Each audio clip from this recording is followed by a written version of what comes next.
Arden. I had always felt light when I was with Tessa. Comfort brought people freedom, which was why I let my guard down. I made a mistake. I quickly covered my mark and turned to her with wide, startled eyes. My mouth opened to speak, but shut just as fast. I was at a loss. My determination to hide my virginity was something I'd clung to the moment I graduated. Crap. Was Tessa going to reveal it to the whole school?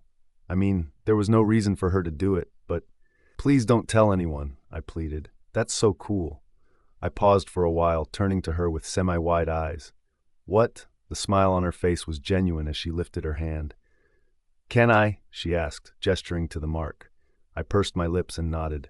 It's a storm, she muttered. Yeah, I echoed. It's very obvious against my skin, right? It's pretty, she said, her smile widening. Have you been hiding it all this time? I nodded with a dejected sigh. I just don't want to deal with all the trouble. I'm sorry if I hid it from you.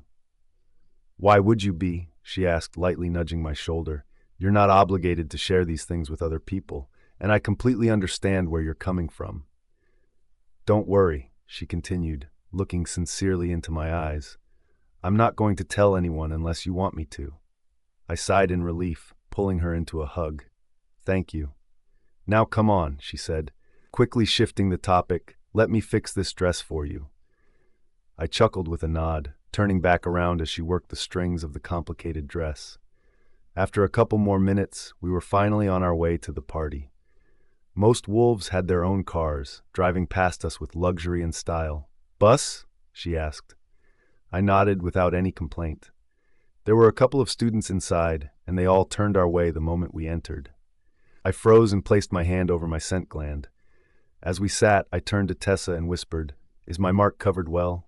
Yes, Tessa whispered back. The one I used is waterproof. Then why are they staring? A small smile appeared on her lips, amusement swirling in her eyes. Because of you. I tilted my head in confusion, casting a glance at the other students. What did I say? You look banging in that dress. I nearly laughed at her insinuation. I shook my head. There were way too many beautiful women in this school. They're definitely staring at you, I retorted. Tessa smirked and shook her head. Whatever you say, Arden. We arrived around 10 minutes later, and it seemed the party was already on full blast. The moment we entered the premises of the elite mansions, it felt like I was in a completely different world. It was even bigger than our house back in the West, and that was considering my dad was one of the Deltas. Each house was at least 500 square meters, and that wasn't counting the open areas. They had their own playground and fountain. Along with that, it seemed some of the houses had their own resorts. Who's throwing this party again? I whispered to Tessa. The West, she said. I believe their highest-ranking officials live here. Must be nice, I muttered, looking around. This was the type of house my parents could spend a fortune on for my brother. Yet, a penny for me was something they couldn't even spare. I shook my head with a sigh. It's packed, she said. I think everyone is here. Just then, a commotion sounded at the entrance of the house. We all turned our attention and saw Alpha Cade by the door. Even without saying anything, he had captured everyone's attention, with both men and women eager to impress him. He was wearing a very simple outfit, just light-washed jeans and a white polo. Yet somehow, he stood out among those in flashier clothes. He was accompanied by two other men, both equally attractive. Calm down, the one with short hair and tan skin said, smiling at everyone. There's enough of Cade to go around. Cade only nudged his shoulder, but the guy was thrown back a couple of steps. A small gasp escaped my lips. Just how strong was he? There were a couple of attempts to get close to Cade, but the two by his side didn't let anyone pass them. He was about to walk past our section, so I pulled Tessa to the side, walking until we were in a secluded hallway. For some reason, I didn't want him to see me after the kiss. I was still embarrassed by it, and I didn't know how to face him. Tessa turned to me with a small smile. So you're avoiding him now? I was sure my red cheeks were giving me away. Still, I shook my head. No, I cleared my throat. There were just way too many people in that area. Sure, she said, though it was clear she didn't believe me. Anyway, I continued, who are those people with Cade? Tessa shrugged. His friends, I guess. They're both betas. The one with short hair was Henry, and the other quiet one was Leo. It seems they forced Cade to be here, she chuckled. It sure looks that way, I muttered. Do you want to go back to the party now? She asked. I nodded with a small smile. Everyone should see a beauty like yours. You need to grace them with your presence, she teased, making me roll my eyes. Talk about yourself, I said, glancing at her in her dark blue dress. She looked like royalty with her hair up. There were a lot of people at the party, and it was easy to get lost in the crowd. Slowly, the fear of getting recognized by my brother or Jaxon began to wash away. In the sea of people, there was a very low chance we'd run into each other. However, I swallowed those words quite soon when a chilling voice interrupted our conversation. I thought I was going crazy when I saw your name on Silver Quill, but it turns out you're really here. Tessa was the first to turn around. I couldn't bring myself to. I felt like a whole bucket of water had been thrown on me. No, I felt submerged. The person I cared about most, the one I wanted to avoid at all costs. You're not even going to turn around? He asked with a light chuckle, like he hadn't betrayed me before. My mate, Jaxon, Arden. The sensation was strange, like déjà vu laced with dread. Both familiarity and unfamiliarity crashed over me, rooting me in place. His old, empty promises echoed in my head, and my body refused to move. You're the prettiest woman I've ever laid eyes on, Jaxon said gently, tucking a loose strand of hair behind my ear. I laughed, not out of flattery, but disbelief. It was easier to laugh than to accept. He caught my tone. Wrapping his arms around my waist, he pulled me into his chest, his toned biceps forming a wall around me. I'm serious, he murmured into the crook of my neck, his breath ghosting across my skin. I felt his gaze dip to my scent gland, lingering on the mark. Then he kissed it. A shiver ran down my spine, and before I realized it, I leaned into him, surrendering to his warmth. Happy 1-year anniversary, he whispered, slipping out a ring that looked like it could buy all 3 of my brother's cars. I turned to him stunned. Jax, I can't accept this. Why not? He asked, brow furrowed. Your family, I said quietly. Do they know about this? Do they have to? He replied just as softly. I bought it with my own money. Just take it, Arden. It would look beautiful on you. My heart slammed against my chest. Was this love? I wasn't sure. I'd never really known it. But if love felt like this, I wanted to hold on. My arms found their way around his neck, his locked around my waist once more. We held each other like that, clinging to the illusion. I love you, I whispered. He tightened his hold before stepping back, carefully sliding the ring onto my index finger. Next time I'm putting one here, he said, lightly tapping my ring finger. Our eyes met. We laughed, nervous and giddy. Arden, you okay? Tessa's voice sliced through my memory. I blinked, and the illusion vanished, but Jaxon was still standing there. I turned to her. Can you give me a second, please? She must have heard the edge in my voice because she nodded immediately. I'll be in the garden. Call if you need me. I watched her retreat, worry still seen on her face, and then I turned around to face the ghost of my past. Jaxon stood there, a familiar smug smirk curling his lips as he drank me in from head to toe, a glint of appreciation flickering in his eyes. So, you're really here, he said, his eyes not once leaving the outline of my figure. Under his gaze, I suddenly felt exposed. I folded my arms across my waist, and something in his expression faltered. Why didn't you tell me you got in? He asked, stepping closer. I scoffed. Maybe I would have if I hadn't caught you screwing Sienna behind my back. Then again, thank goodness I did. Otherwise, I might have stayed blind for another few years. A bitter laugh escaped me. I forgot how feisty you can get, he said, twirling a strand of my hair between his fingers. I slapped his hand away. He didn't flinch. If anything, it only amused him more. I kind of miss it. I don't, I said flatly. I could lie and say my heart didn't still race in his presence. But the love I had for Jaxon, that was long gone, burned to ash the day he threw me away. Now that we know we'll be seeing each other here, I continued, let's agree to stay out of each other's paths. You're obviously doing well with Sienna. I'm here to graduate. Nothing else matters. But how are you planning to do that without me? He asked, voice dipped in something sickeningly sweet and seductive. My brow twitched. What's that supposed to mean? Sooner or later, you'll need my help, he said, flashing a grin. I don't see your name anywhere near the top students list, And with the silver quill, that circle is ruthless. You won't survive without backup. He leaned in. With me by your side, you won't just survive, you'll thrive. You'll graduate with honors. I can even get you a room here in the elite mansions. Make things easy. He tilted his head, studying me. I heard what happened. Kieran told me everything. Why'd you run away like that? Face it, you probably don't even have anything left to go back to. No money, no place to stay, no safety. He smirked. I could fix all that for you. I looked him straight in the eyes, and whatever remnants of warmth I once felt for him dissolved. There was only one thing he wanted, my virginity. He reached up and cupped my cheek, thumb stroking the skin. You're still so soft, he murmured, eyes darkening with lust. Before he could do more, I shoved my palm against his chest. He didn't move much, but it was enough to make my point. Arden, he warned. I don't need your help, I said coldly. You made it clear. You rejected me. Let's leave it at that. His jaw tensed, and he bit his lip in frustration. Why are you making this so difficult? He growled. This right here is exactly why we didn't work out. You're so damn stubborn. I stepped back, nerves prickling at the base of my neck, but he closed the distance faster than I could react. He grabbed a fistful of my hair, and panic surged through me. My fingers clawed at his chest.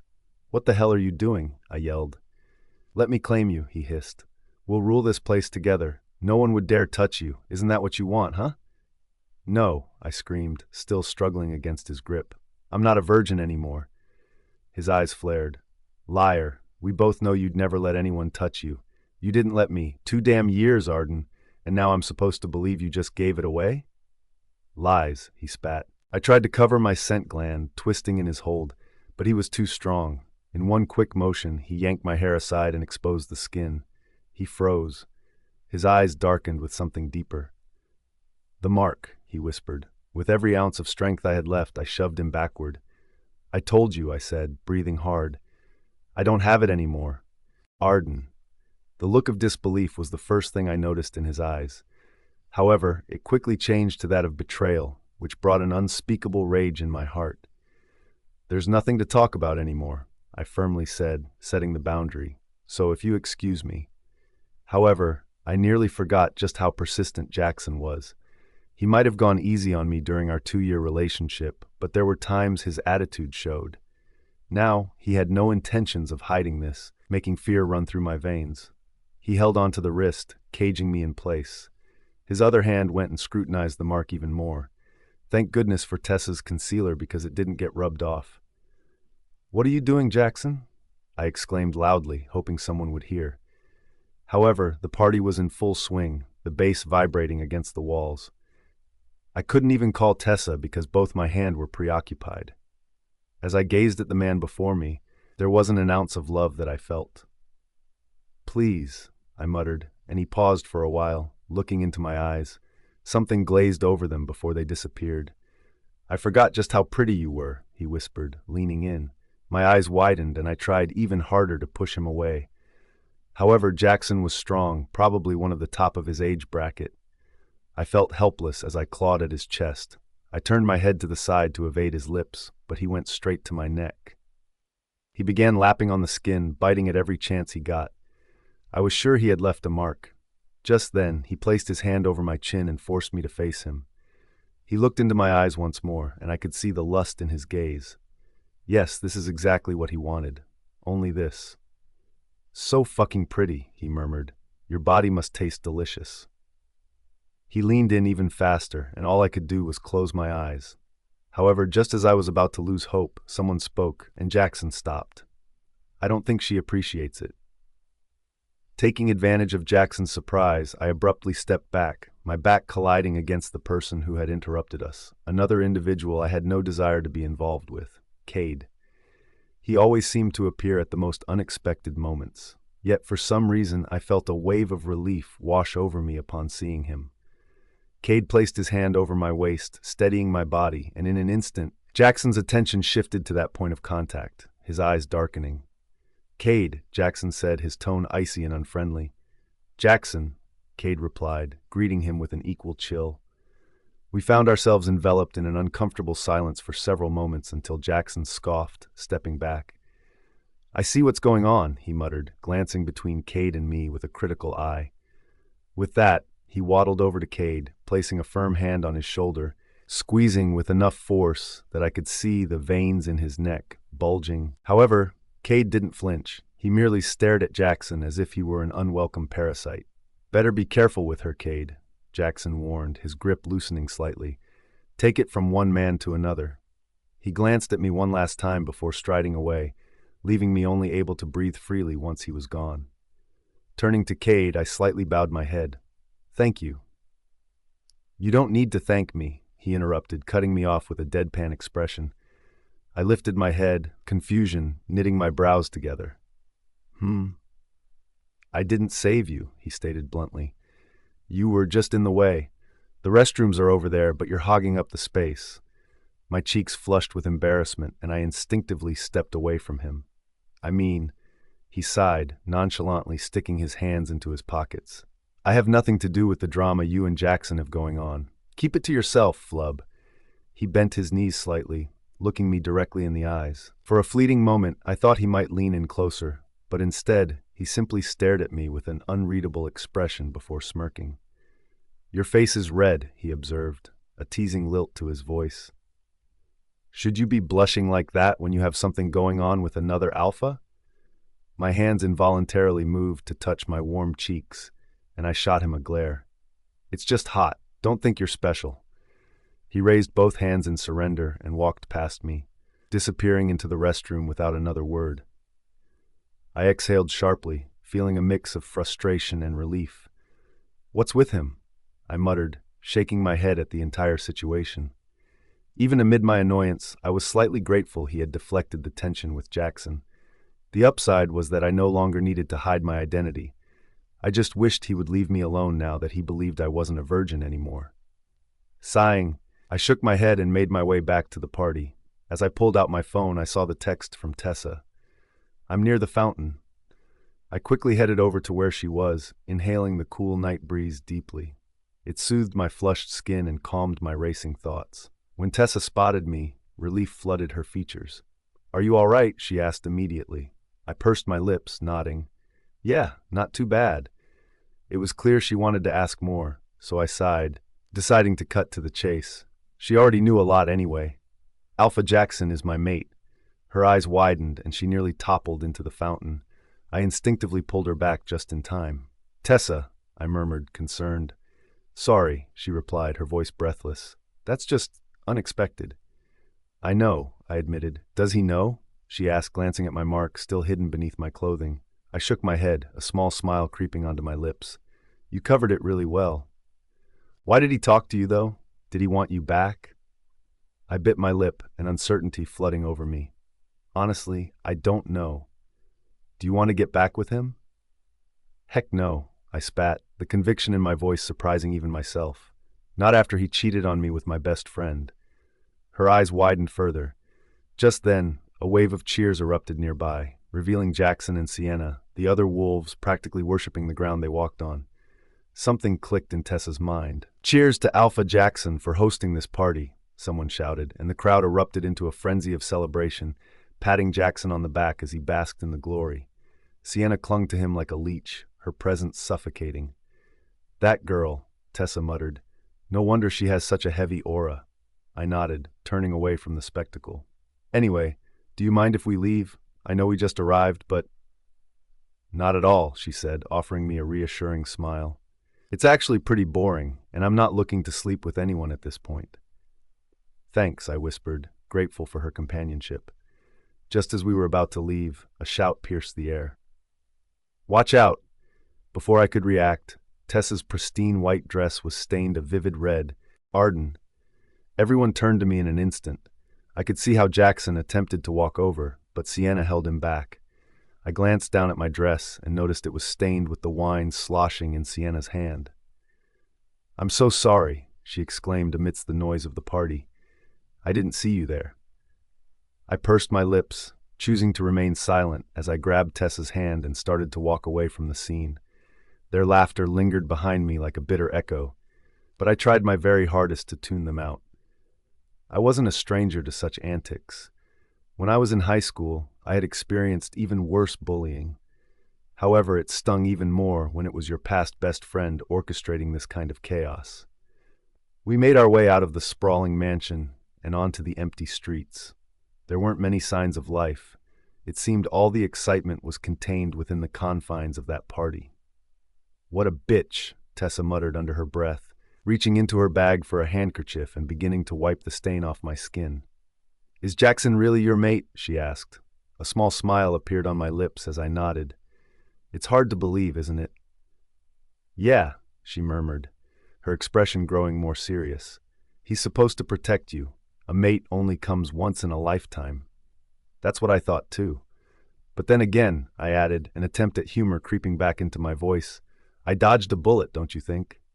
Even my joke couldn't completely mask the trauma I was feeling. Tessa's eyes softened with empathy, and she pulled me into a warm hug. "You don't have to pretend that you're okay when you're not. You've endured so much, haven't you?" Her words triggered something deep within me, emotions I had hidden for far too long. A tear escaped my eyes, and before I knew it, I was crying into her shoulder. There," she soothingly murmured, comforting me like a mother would a child. "Those losers are nothing but losers." I couldn't help but chuckle at her bluntness, and after a while, we finally separated. "Well, it seems my concealer isn't waterproof after all," she said with a wry smile, glancing at the smudges on her makeup. "Or at least, it isn't tear-proof." I chuckled once more, dabbing the corners of my eyes with the back of my hand. "I'm sorry about the dress," I said. She stepped back. "You still pull it off really well. Anyway, it's not something that bleach couldn't fix. We need to soak it ASAP, though." "Let's go back to the dorms," I suggested, eager to escape the remnants of that painful encounter. She nodded in agreement, wrapping her arm around mine. We began our walk to the bus stop, but again, the streets felt remarkably deserted, like an unsettling ghost town. Tessa glanced down at her watch. "Why aren't the buses coming at regular intervals? Could it be because of the party?" I ventured, looking at her with curiosity. She sighed. "It must be. The intervals are probably longer because they assume nearly all the students are at the elite mansions." "I don't mind waiting," I said with a small smile, trying to lighten the mood. Just then, a luxurious car, a striking all-black model with tinted windows, pulled up right in front of us. I turned to Tessa, confusion etched on my face, but she mirrored my bewilderment. I instinctively stepped back, feeling a sense of wariness. The window rolled down, revealing Alpha Rowan, leaning casually against the frame. "Need a ride?" he asked, a playful wink accompanying his words. I pursed my lips, glancing at Tessa, who appeared to be frozen in place. I hadn't fully noticed it before, but there was a certain tension about her, especially every time Rowan was near. But then again, she was from the south, too. It only made sense that she might feel some awkwardness around the true alpha of her faction. "The buses aren't going to come until midnight," he stated matter-of-factly. "They do this during parties. Unless you want to stand around for another hour, I suggest you come with me." "Right?" he added, now turning to Tessa for confirmation. She cleared her throat and nodded. "Yeah, it's getting cold out here." I let out a resigned sigh and nodded in agreement.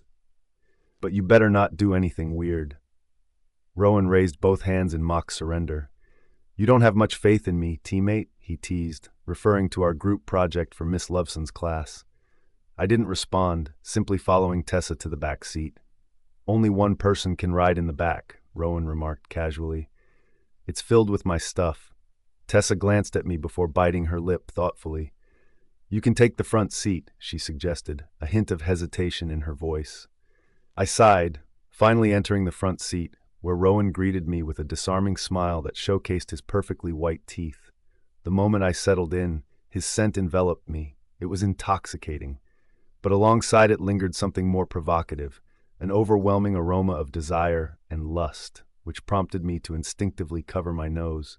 He chuckled softly as he began to drive. "Sorry about that," he said, amusement twinkling in his eyes. "Someone wanted a quickie before I left. I can't really turn down someone when they're in the mood, you know?" I laughed hollowly at his comment, a dry sound that only seemed to amuse him further. "Where to?" he asked. "Hades' dorm," I muttered. Rowan let out a low whistle of surprise. "You live in that place?" Yes, I replied, trying to keep my tone neutral. Not everyone can afford to live in the elite mansions like you, Alpha. The glint of amusement never left his gaze. You've really got a sharp tongue, It makes you rather intriguing. I'm glad you're interested in something other than sex, I retorted, injecting a hint of sarcasm into my voice. Whoa, he chuckled, feigning shock.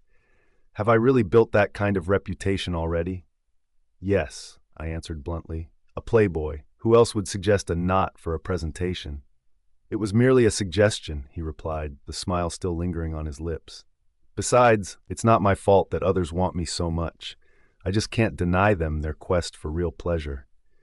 It's not like I have a mate I'm tied to either, he murmured, his tone surprisingly softer now. I glanced at him, noting the tension in his jaw.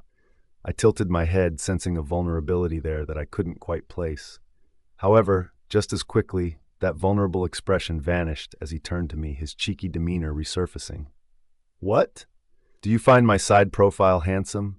I pursed my lips, suddenly feeling flustered. We're here, I said, exhaling a sigh of relief. Tessa wasted no time in opening the door, offering a small thanks before hopping out. I attempted to leave the car as well, but Rowan grasped my arm, his touch surprisingly warm against my skin, causing me to gasp in surprise. No goodbye kiss? He teased, a smirk dancing on his lips. Tessa stood outside, shifting awkwardly. I nudged him away with a glare. What's with the attempts when I'm clearly not interested? Nothing, he replied, tilting his head like an inquisitive puppy. It's simply intriguing how you seem completely uninterested in me. I scoffed, shaking my head. Of course, I snapped back. Not everyone will like you, Alpha Rowan. I know, he replied, the smile never faltering. But that just makes it more fun to change those people's minds.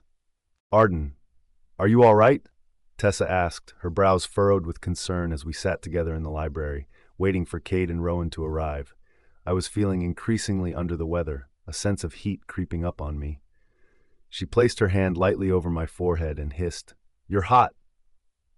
Thanks, I muttered jokingly, trying to lighten the mood. Well, you are hot, literally, she replied, her expression shifting into one of seriousness. Are you sick? It might have been the party yesterday, I suggested with a slight shrug.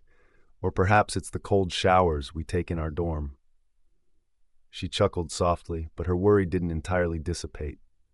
Are you really okay? Do you need any medicine? I shook my head firmly. We have a presentation in 2 days, and I can't afford to miss it. But despite my determination, I couldn't shake the growing heat from my body. Do you mind if I splash some water on my face? I think it might cool me down a bit. Go ahead, she urged. Do you need my help? I offered her a reassuring smile as I stood from my seat. No, it's all right. I'll be back before the bell rings. Even though she still looked concerned, she eventually nodded. With that, I made my way toward the restrooms, compelled by a rising sensation I couldn't ignore. As I stepped into the hallway, I noticed that the first class was about to start, which meant there weren't many students around. However, those who were there shot me curious and perplexed looks as I passed by. My brows furrowed deeper, and with each step I took, I felt the heat within me intensifying. Could it be? I thought, but then I shook my head, trying to dismiss the notion. I wasn't due for another 2 weeks. I had always maintained a regular heat cycle, meticulously managing it since I first met Jaxon at 18. I'd relied on suppressants every time, determined to give Jaxon no more opportunities to desire my body. But then, as my vision began to blur, a wave of dread washed over me. The symptoms I was experiencing were unmistakably indicative of an impending heat.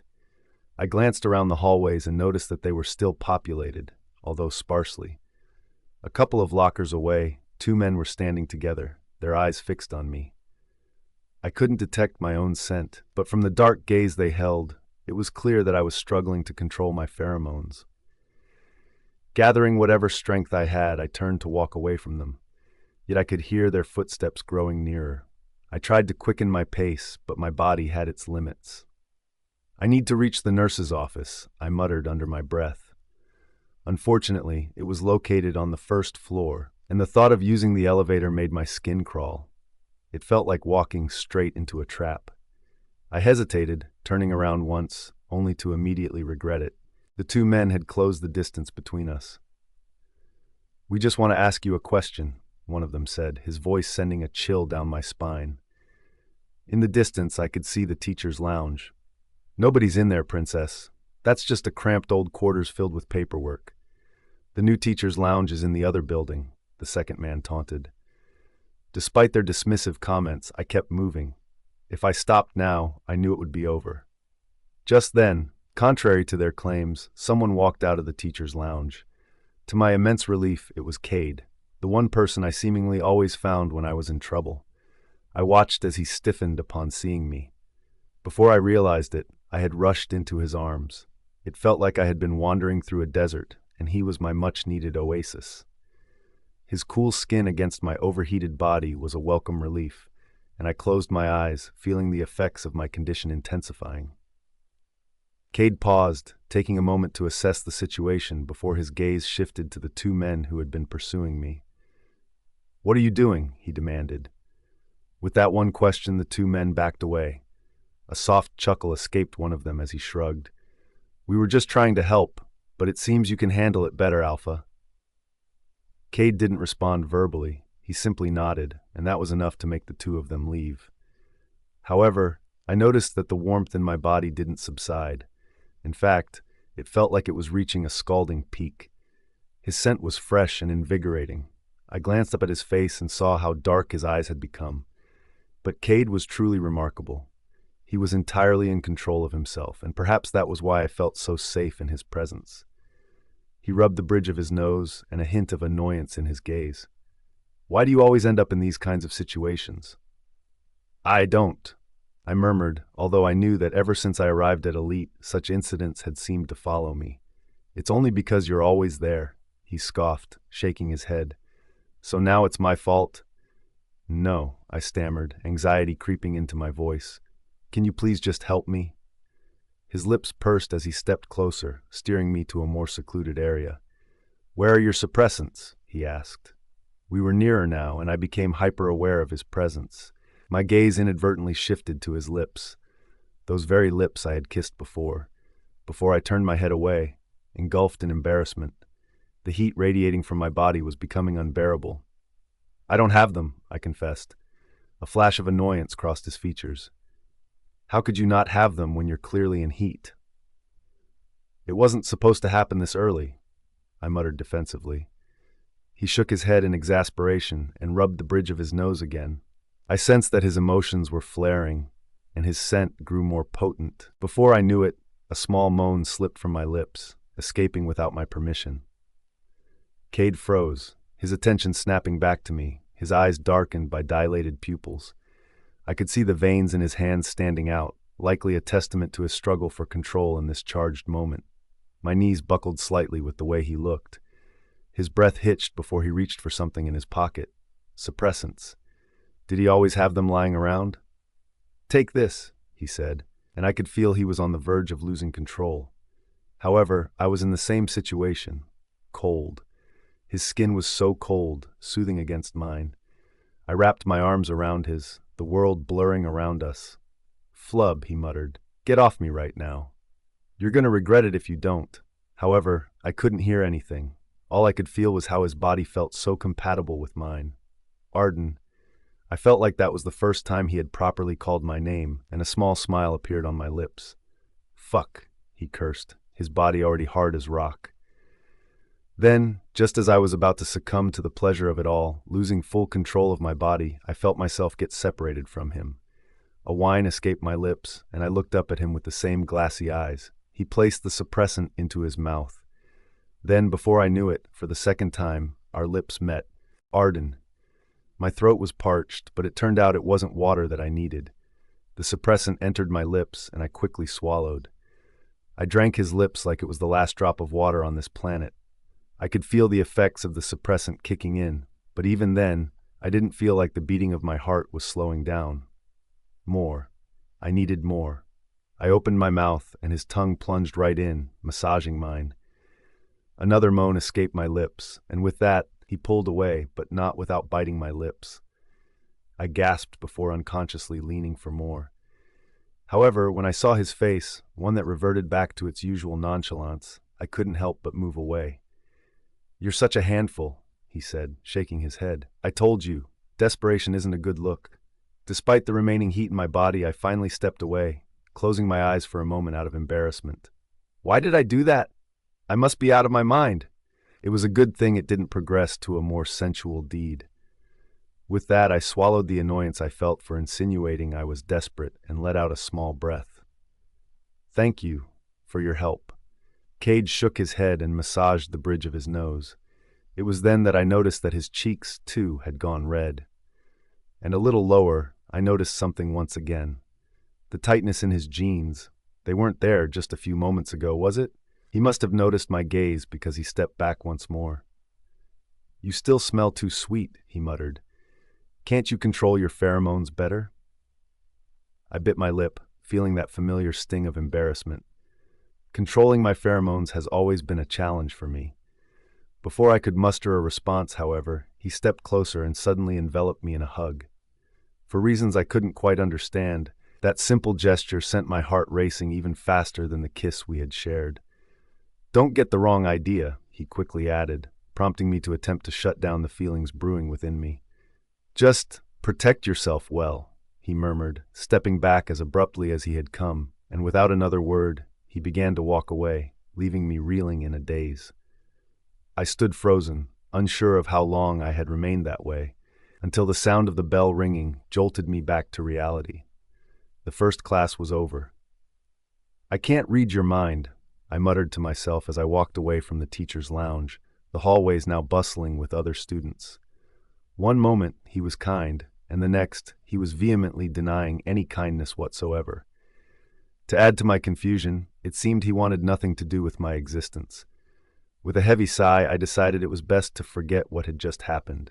I needed to keep my suppressants close at hand because my heat had become increasingly unpredictable. As I made my way through the crowded hallways toward the library to meet Tessa, I couldn't help but notice the curious glances directed my way. Some students whispered to one another, casting me nasty stares.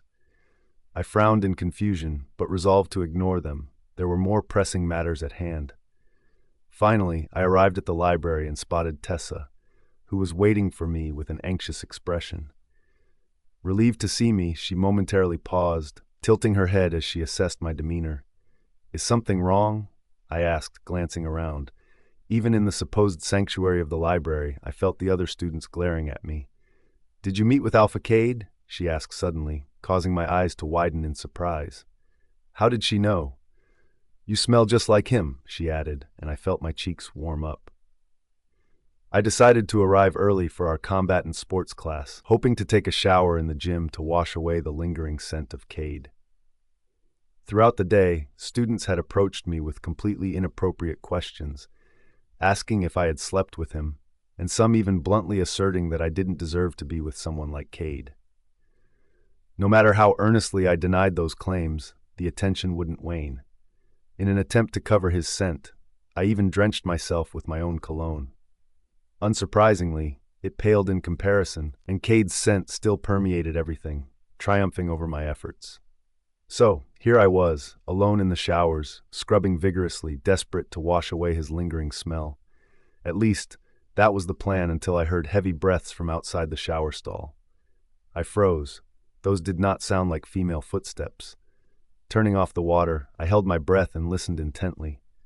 You think you can hide yourself in the women's shower? That's pathetic, a familiar voice spat.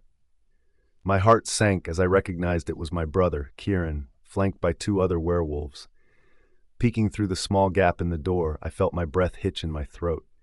Standing in front of them was a man, smaller, nervously pressing against the wall, wearing glasses that slipped down his nose, his hair hanging over his forehead.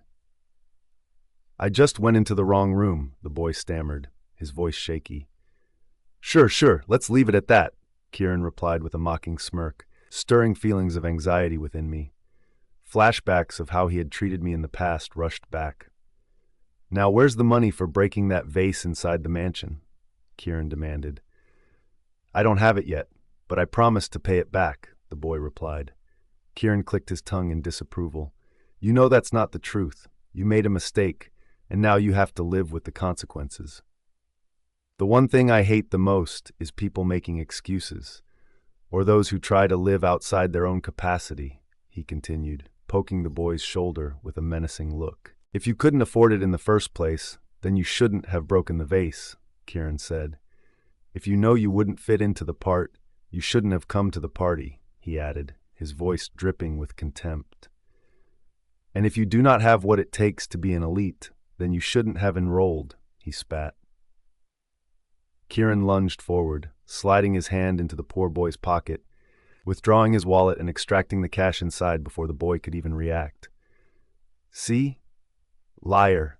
You had it with you all along, Kieran grinned, tossing the cash to one of his goons as they all shared a laugh.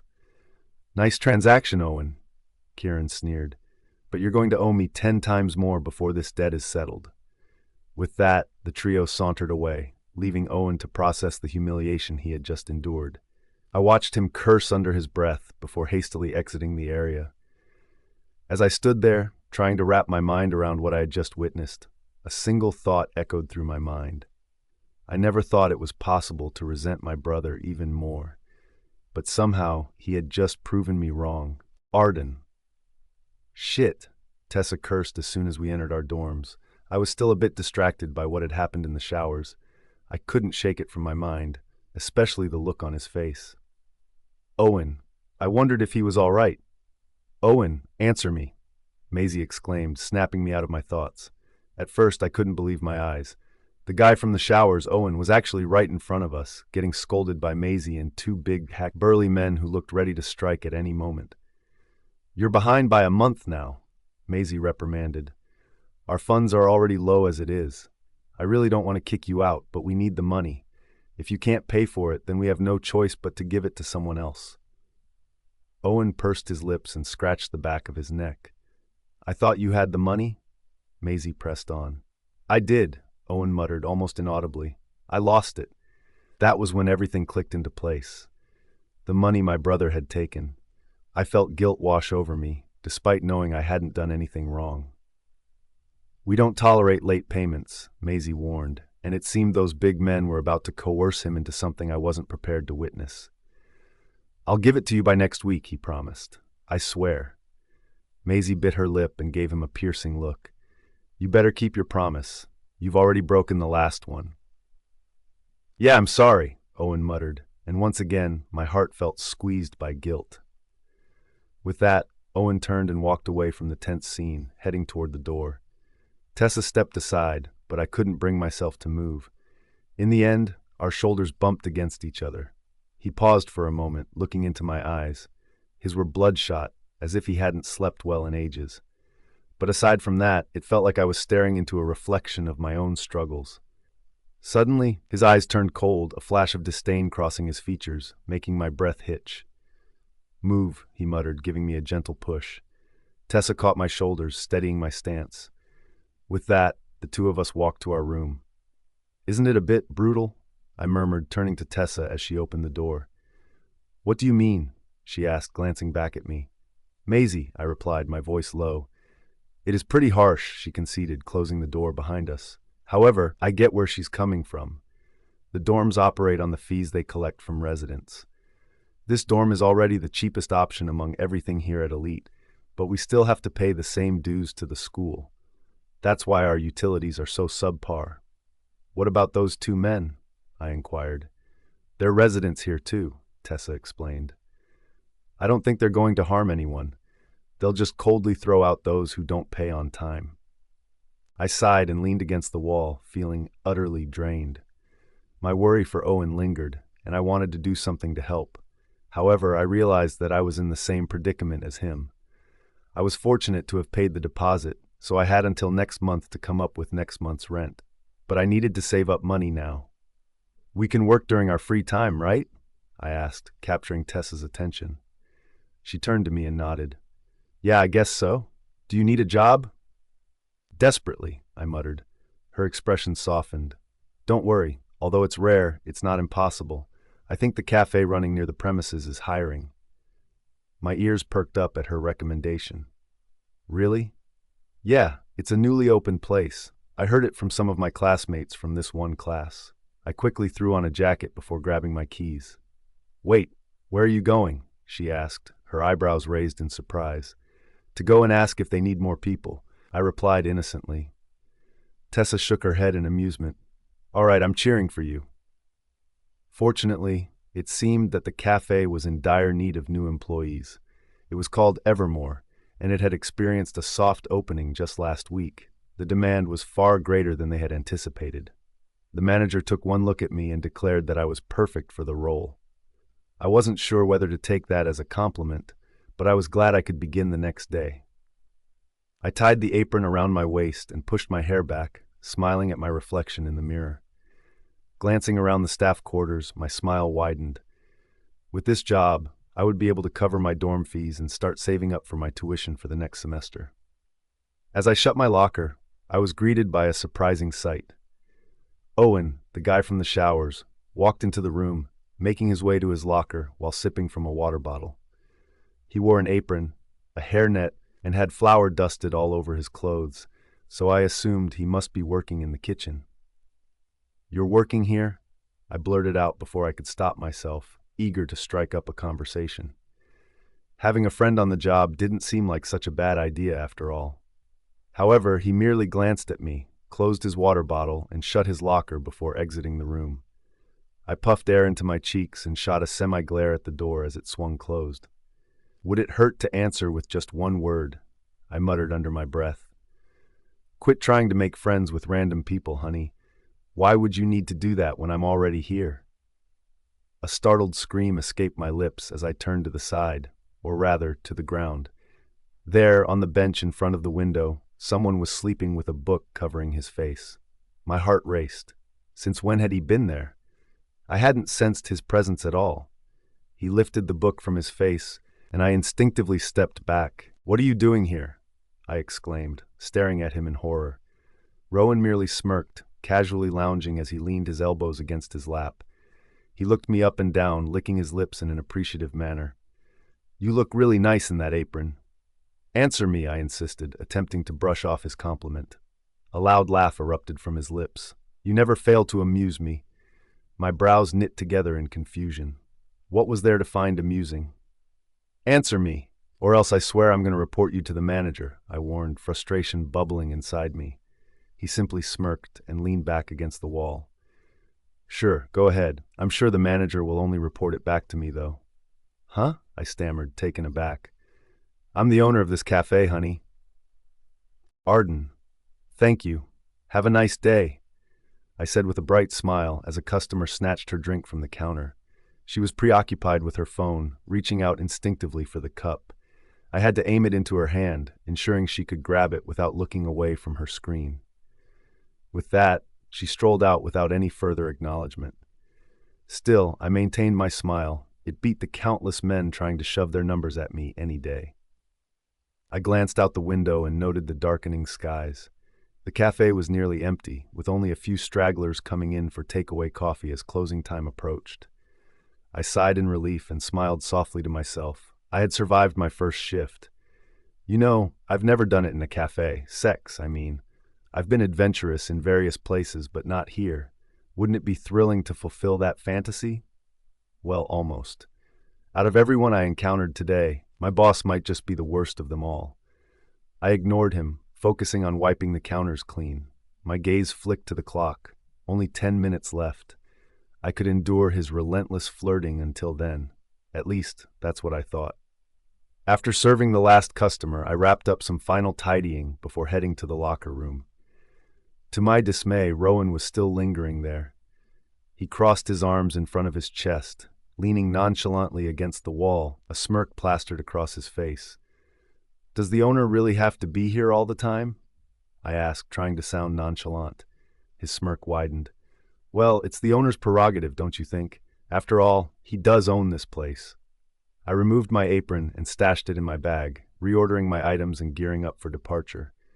However, Rowan stepped in front of me, blocking my path. I sighed in frustration, pinching the bridge of my nose. Don't you have something better to do? Like, I don't know, raising your points or something? Rowan glanced casually at his watch. Actually, someone did call me to her dorm tonight, but you could always take her place if you're interested. No thanks, I replied deadpan. I'd rather head home. Want me to give you a ride? He offered, a hint of playful mischief in his tone. Nope, I shook my head firmly. The buses are still running. He laughed, tilting his head back against the lockers. Such blatant rejection. I pursed my lips, trying to maintain my composure. Can you please move, sir? Ooh, I like it when you call me that, he teased, eyes glinting with amusement. I sighed heavily and ran my fingers through my messy hair in exasperation. Do you really have to turn everything into a sexual innuendo? You know, I'm genuinely curious, he said suddenly, redirecting the conversation. Why are you working here? Like I mentioned before, not everyone has the financial means to study here, I muttered, glancing away in irritation. It's strange, though, he continued, unfazed. Isn't Kieran your brother? From the West? I froze at the mention of his name, the casualness of his inquiry sending a jolt of unease through me. How do you know that?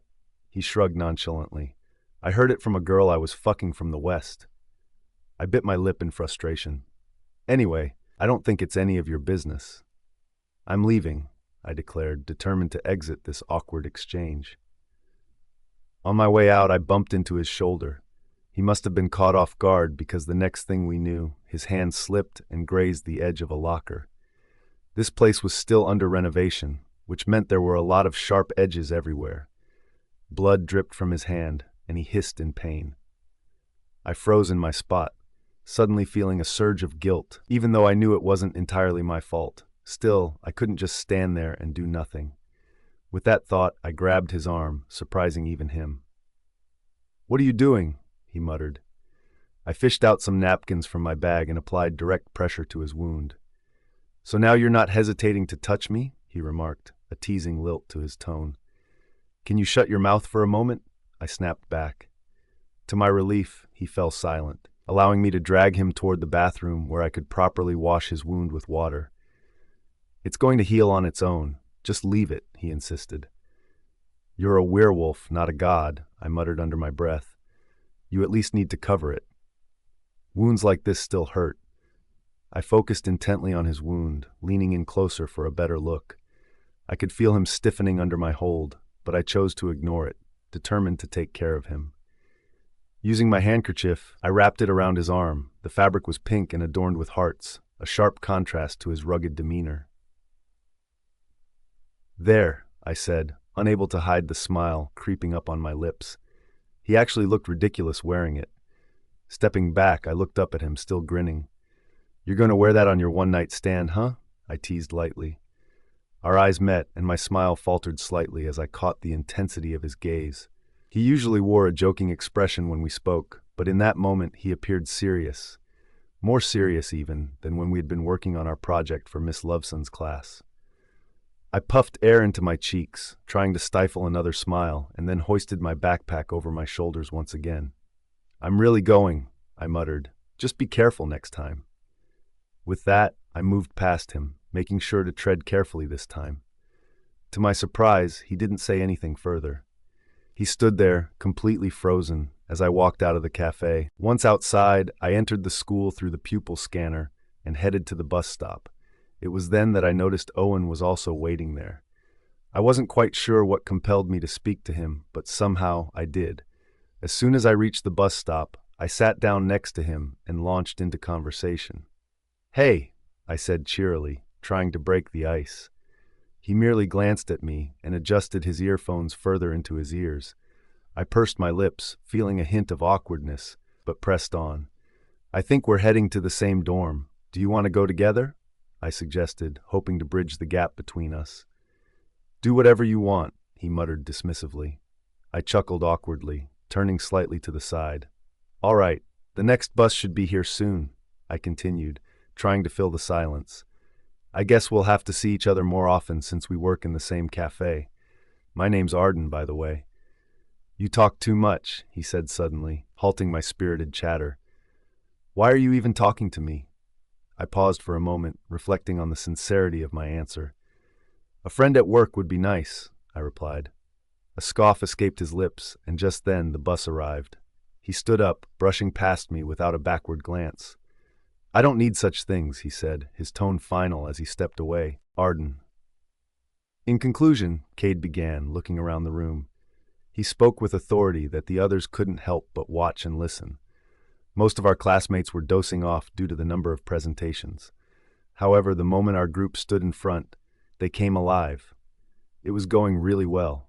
We presented without any cue sheets, and Cade, who was in charge of the presentation, created a scientific model that would simulate that of a nodding process.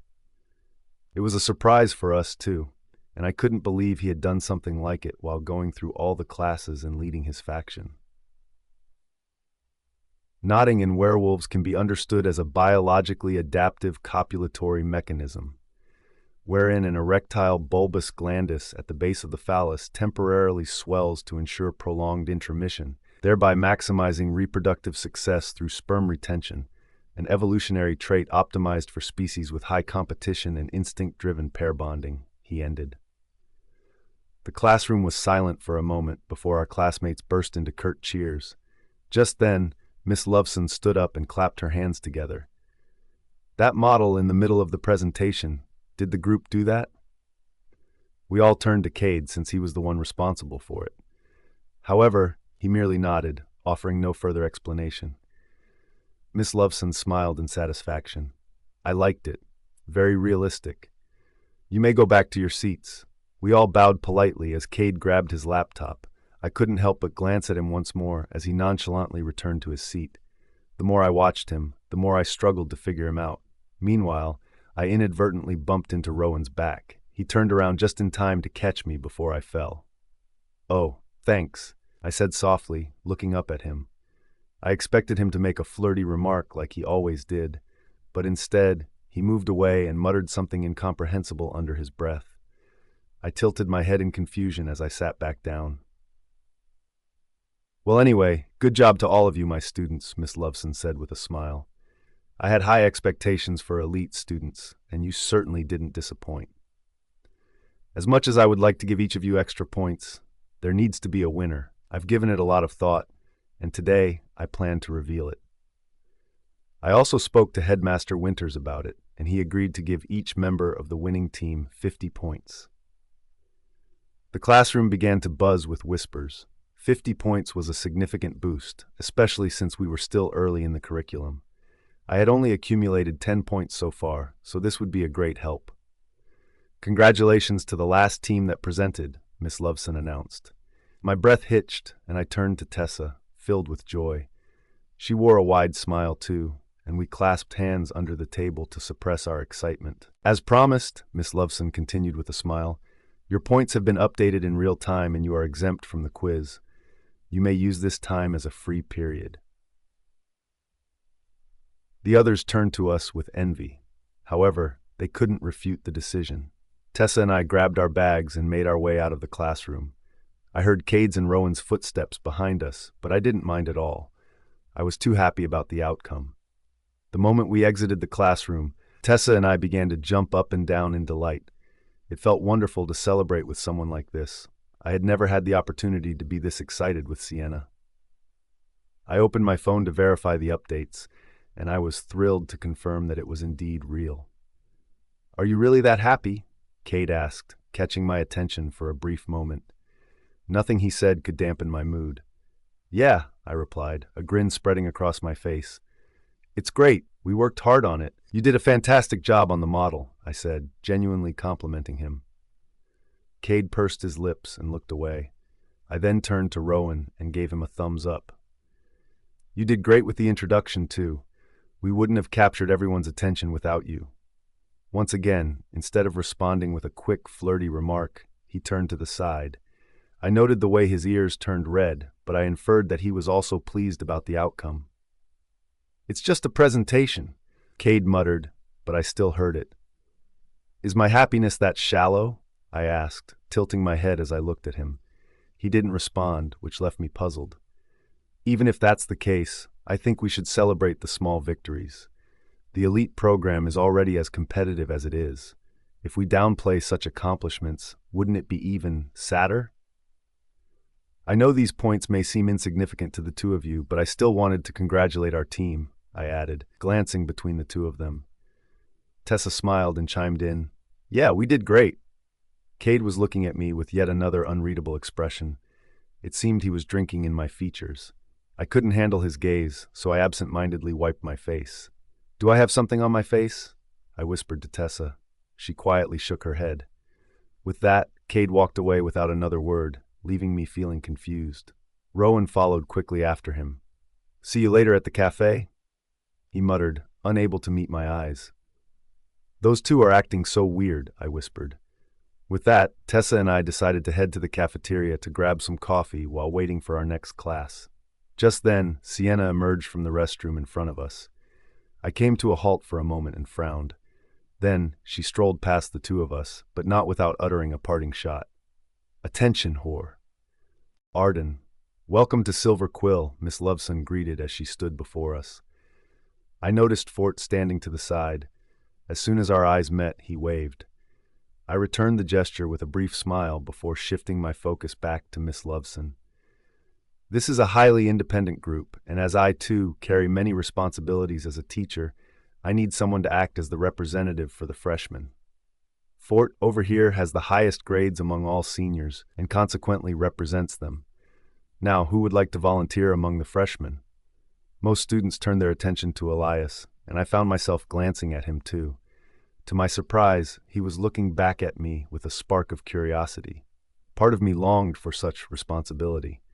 Yet with the demands of school and my job, I knew I couldn't commit. Elias was undeniably well suited for it, but it seemed he had other plans. "I'm busy with my other clubs," he stated firmly. "I don't want to be the representative." The others respected his decision without protest. Just then, a hand shot up. "Me," Sienna declared, a small but confident smile adorning her lips. "I graduated as the valedictorian in high school and have participated in numerous extracurricular activities. I believe I am the best fit for the role, just after Alpha Elias." Her confidence was infectious, and the others were quickly convinced. "No objections?" Miss Loveson asked, glancing around the room. "All right," she clapped her hands together. "Miss Graves will be the freshman's representative then." Sienna beamed with pride, shooting a glance in my direction like she was seeking my approval. "Like any other normal club, I expect you all to get to know one another. In fact, the sole purpose of this first meeting is to facilitate that," she continued. "I need to step out for a moment for a meeting with Mr. Winters. You may leave once the group session is over." With that, she waved us off before exiting the room. The seniors quickly took the opportunity to enliven the atmosphere. "Welcome, welcome. There's a lot of competition here, but outside of that, I hope we can all remain civil," Fort began, casually settling down around us. "Let's take turns introducing ourselves, shall we?" Sienna took the lead, flashing a sweet smile at the others. Elias, of course, required little introduction, as most already knew who he was. When it came my turn, my heart raced against my chest, but I managed to maintain my composure. "Hi, my name is Arden, and I'm from the Westlake Pack." "Oh," one of the older girls exclaimed, her eyes widening. "You're from the same pack as Sienna? Do you two know each other?" "Not really," I replied, noticing the smirk of amusement that danced on her lips. "Thank you for the warm welcome." I settled back down while the others continued their introductions. "When are the competitions scheduled to begin?" Sienna asked eagerly. Fort, appearing relaxed, waved her question off. "It's the first meeting. Let's keep academia at bay for today. The moon goddess knows that's going to be our constant topic for the rest of the year. For now, let's discuss more casual matters," he emphasized. A charismatic senior named Cecily shook her head in amusement. "You're so carefree. Must be nice to have so many academic points." Fort shrugged lightly. "What can I say? Nothing beats the mind." Cecily sighed. "You won't surpass Elias and the other alphas, though.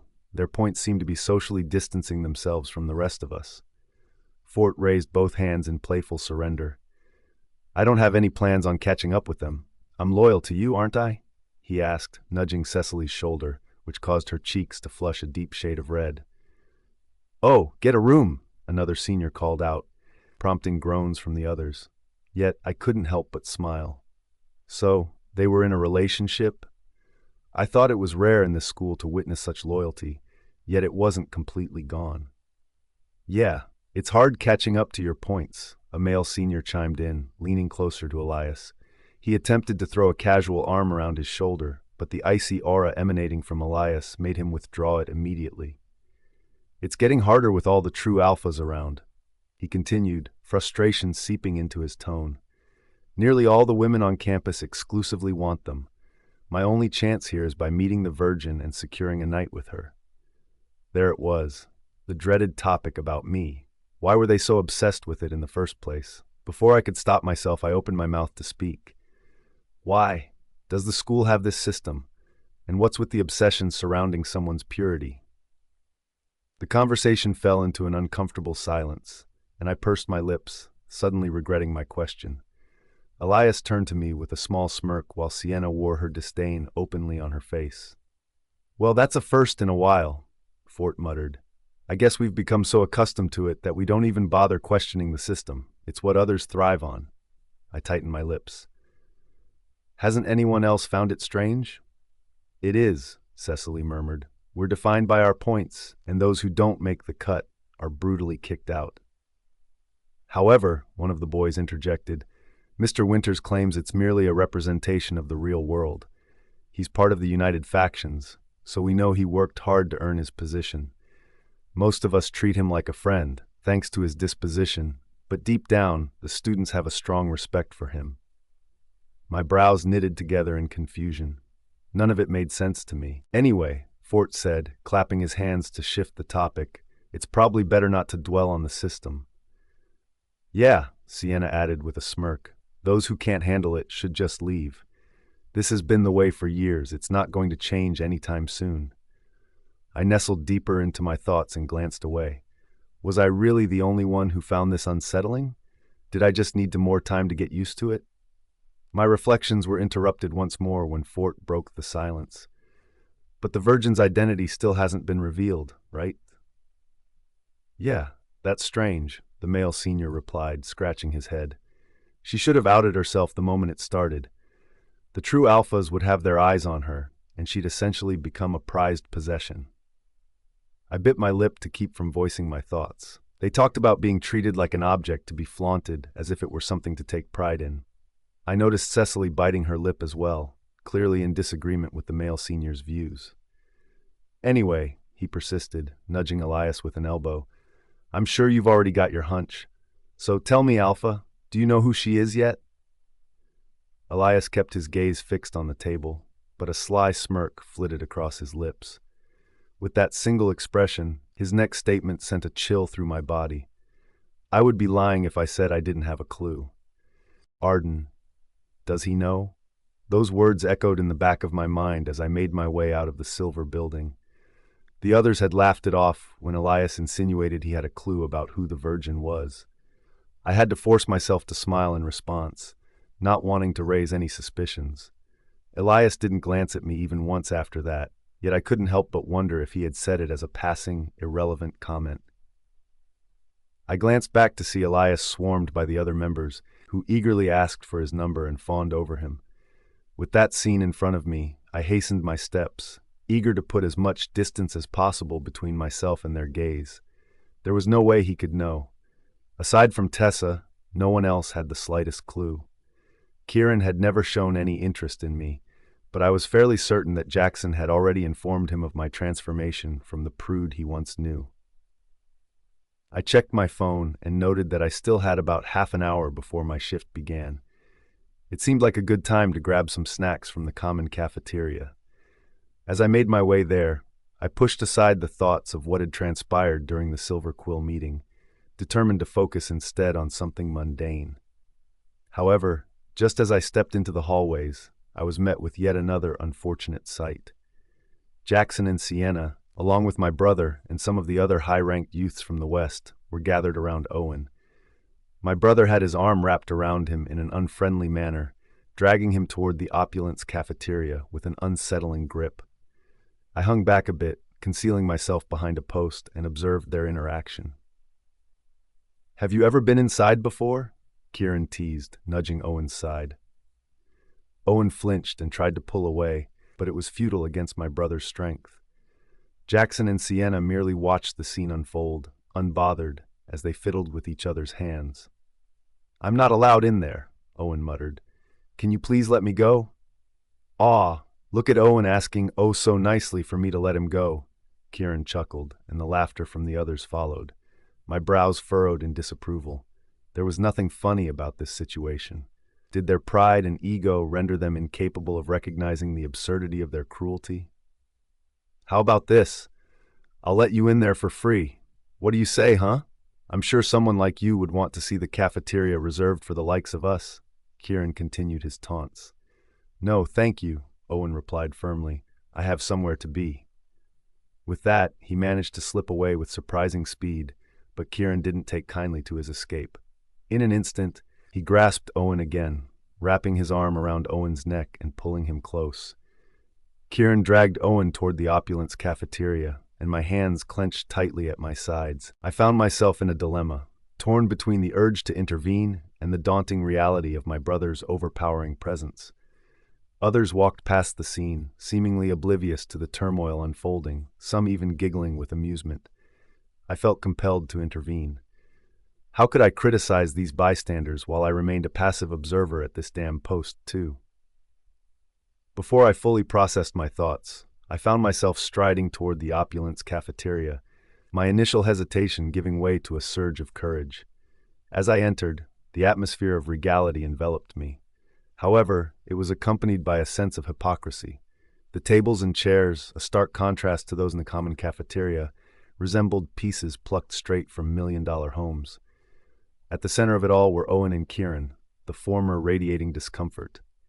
You're already here, so why don't you entertain us? Kieran chuckled. Owen pursed his lips, turning slightly away, trying to withdraw from the moment.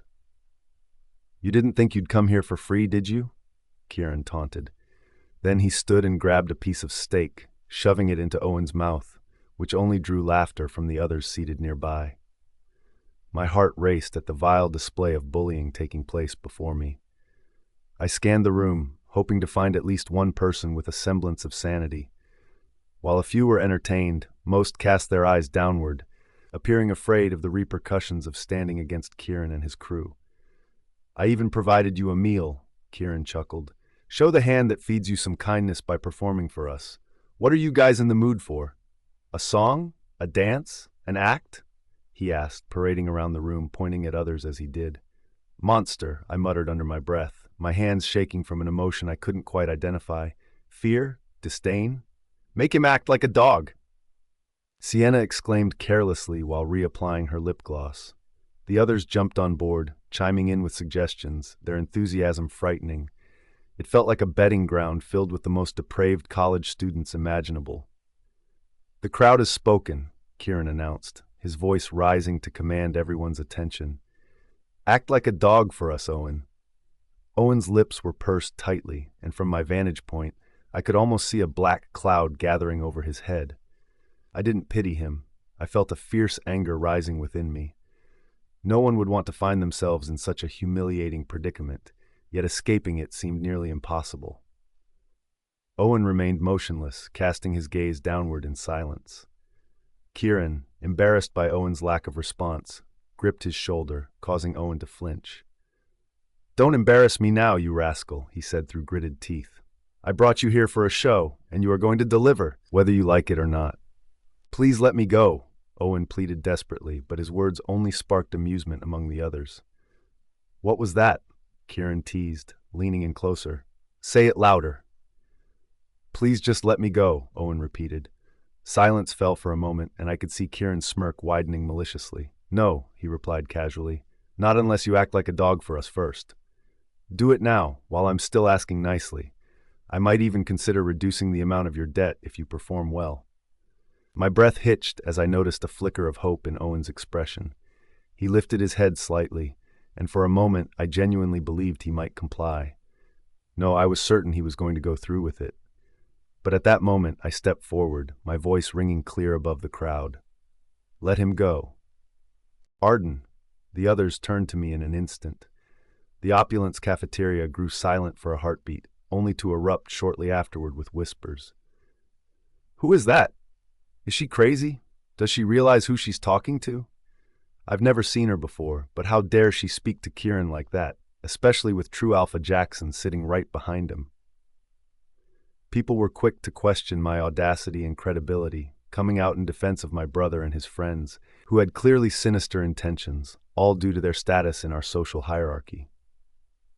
Despite my racing heart, I mustered the courage to walk over to them, swallowing hard as I placed distance between Owen and my brother. A flicker of surprise crossed Kieran's eyes, but it was quickly replaced by a look of disgust. He clearly had never seen me like this, standing my ground. Sienna quickly seized the moment to break the tense silence. "Are the likes of you actually allowed in here?" she exclaimed. "I'm sure you're aware that this cafeteria is reserved for the top students and those wealthy enough to afford its fees." I ignored her, focusing instead on Kieran. "You're still the same," I muttered, ensuring only he could hear me. A small, twisted smirk crept across his lips. Meanwhile, I could sense Sienna fuming from my lack of acknowledgement. I took a brief glance at her and noticed how red her cheeks had turned. She quickly turned to Jaxon for reassurance, but his gaze remained fixed on me, brow furrowed and jaw clenched. "What a disgusting bunch you are," I spat, and gasps erupted from the onlookers. "What is this?" Kieran suddenly chuckled, amusement heard in his voice. "We were merely joking with a friend, but you took it so seriously. The fun in this school is slowly evaporating. What a shame." He flashed a smile and turned to his friends, offering them high fives. "Am I right?" he called out. They all joined in laughter, chortling among themselves as they continued eating, completely unfazed. Owen cast his head down in defeat, but I held my chin high. "If this is your definition of fun, then you must truly be a pathetic creature," I declared. His expression shifted, momentarily caught off guard.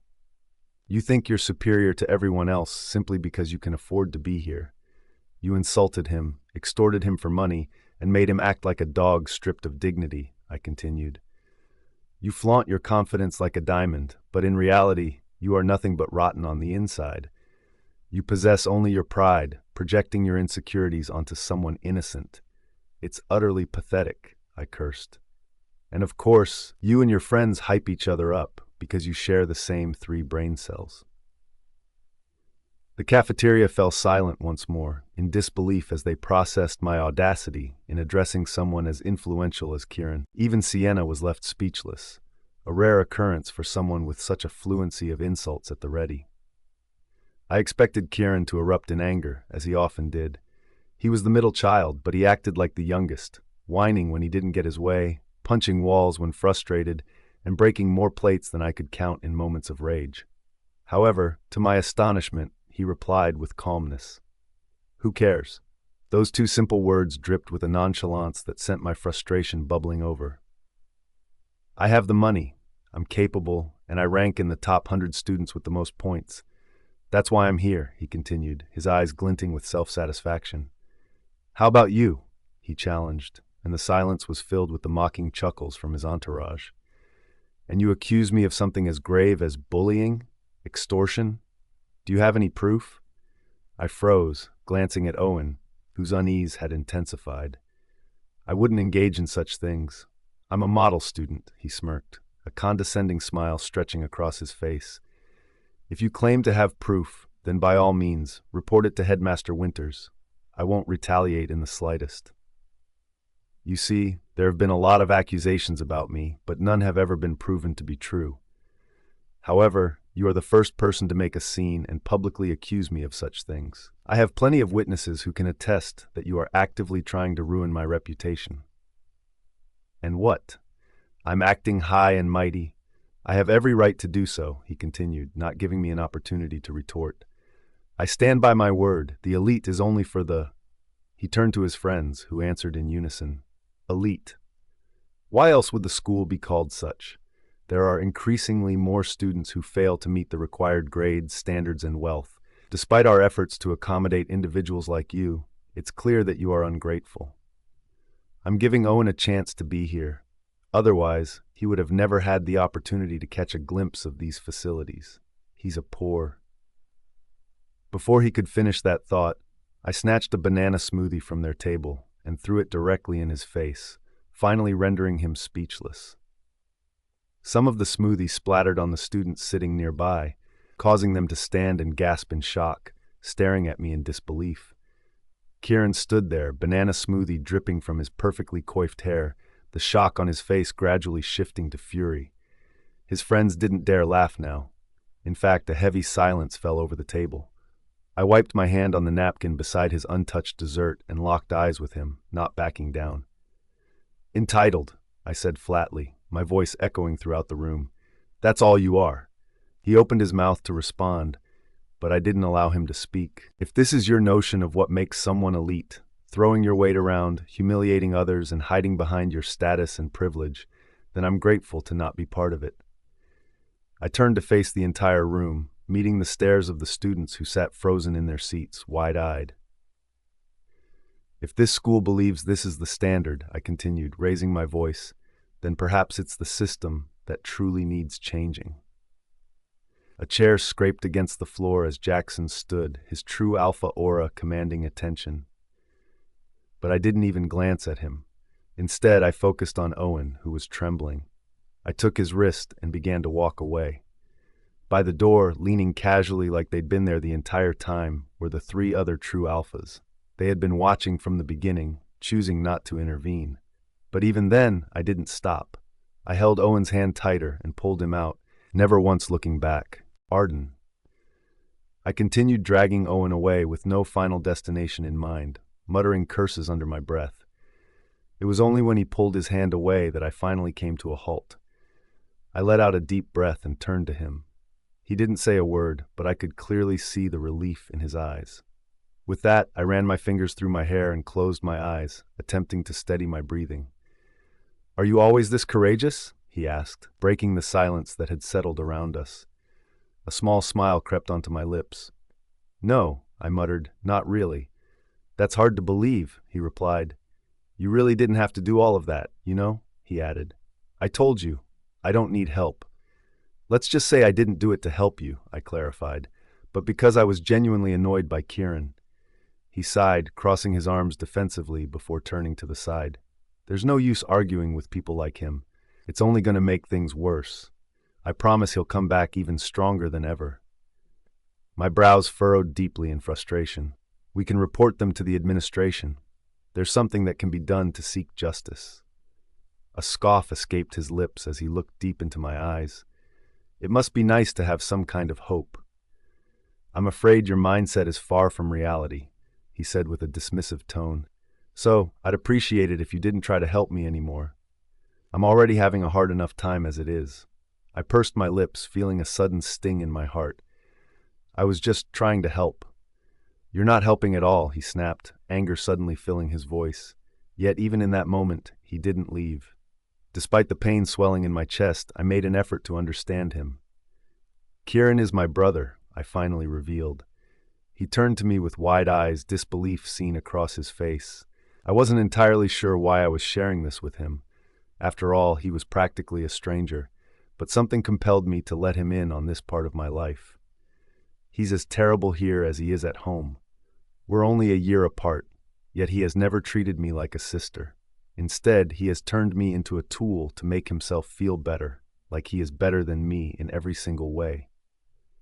I've tried standing up to him before, but it never ended well.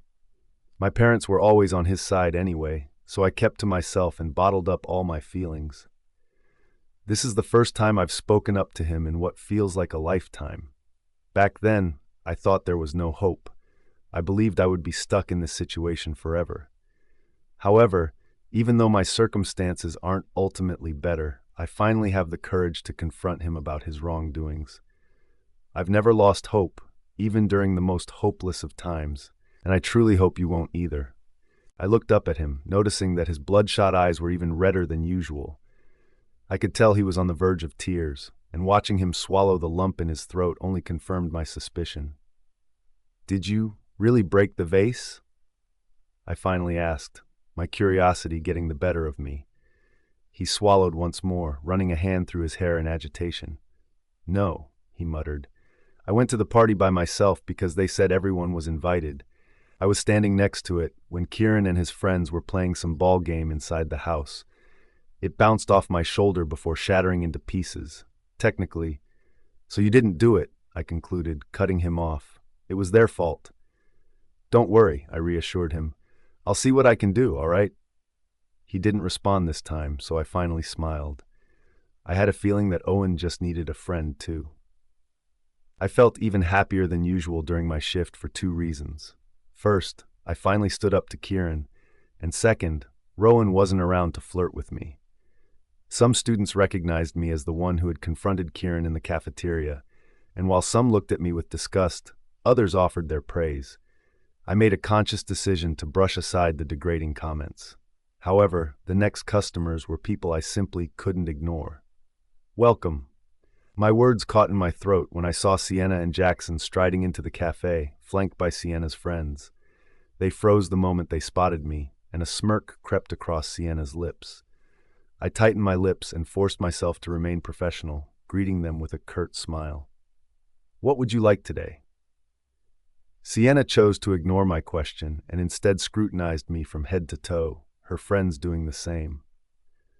I heard there was a classy new cafe near our school. Someone must have gotten the memo wrong, Sienna began with a snarky tone. Now I understand why she made such a scene in the cafeteria. She's clearly envious of what we have because she can't even afford to study without working. I bit my lip and glanced around, aware that I couldn't create a scene in here, especially since I desperately needed this job. With a resigned sigh, I asked, "May I take your order?" Sienna let out a sigh and finally relayed her order. I took it without exchanging any further words. Her friends followed suit, appearing disappointingly dejected. I then turned my attention to Jaxon, but I avoided making eye contact. It wasn't that I couldn't, rather, I simply didn't want to. "And for you?" I inquired. Sienna looked as if she wanted to unleash another snide remark, but Jaxon gently restrained her, pushing her to the side. I wanted to laugh at the expression on her face, but I held it back. Jaxon remained silent for a while, prompting me to let out a quiet sigh of impatience. The door chimed again, and I absently greeted the next customers, offering a smile to the old couple entering the cafe. "Welcome to Evermore," I said cheerfully. Yet my smile quickly faded as I turned my attention back to Jaxon. "I would appreciate it if you could share your order, sir. I wouldn't want a line forming," I muttered, trying to maintain my professionalism. Still, he remained silent. "You already know my order," he finally replied, breaking the quiet. I paused in my writing, letting out a deep breath of realization. A plain black Americano, his sole order at any cafe, because he claimed that all the other drinks were too sweet. I had a sweet tooth, but I toned it down when we were together because he didn't like them. "I think you're mistaken, sir," I said, finally looking into his eyes.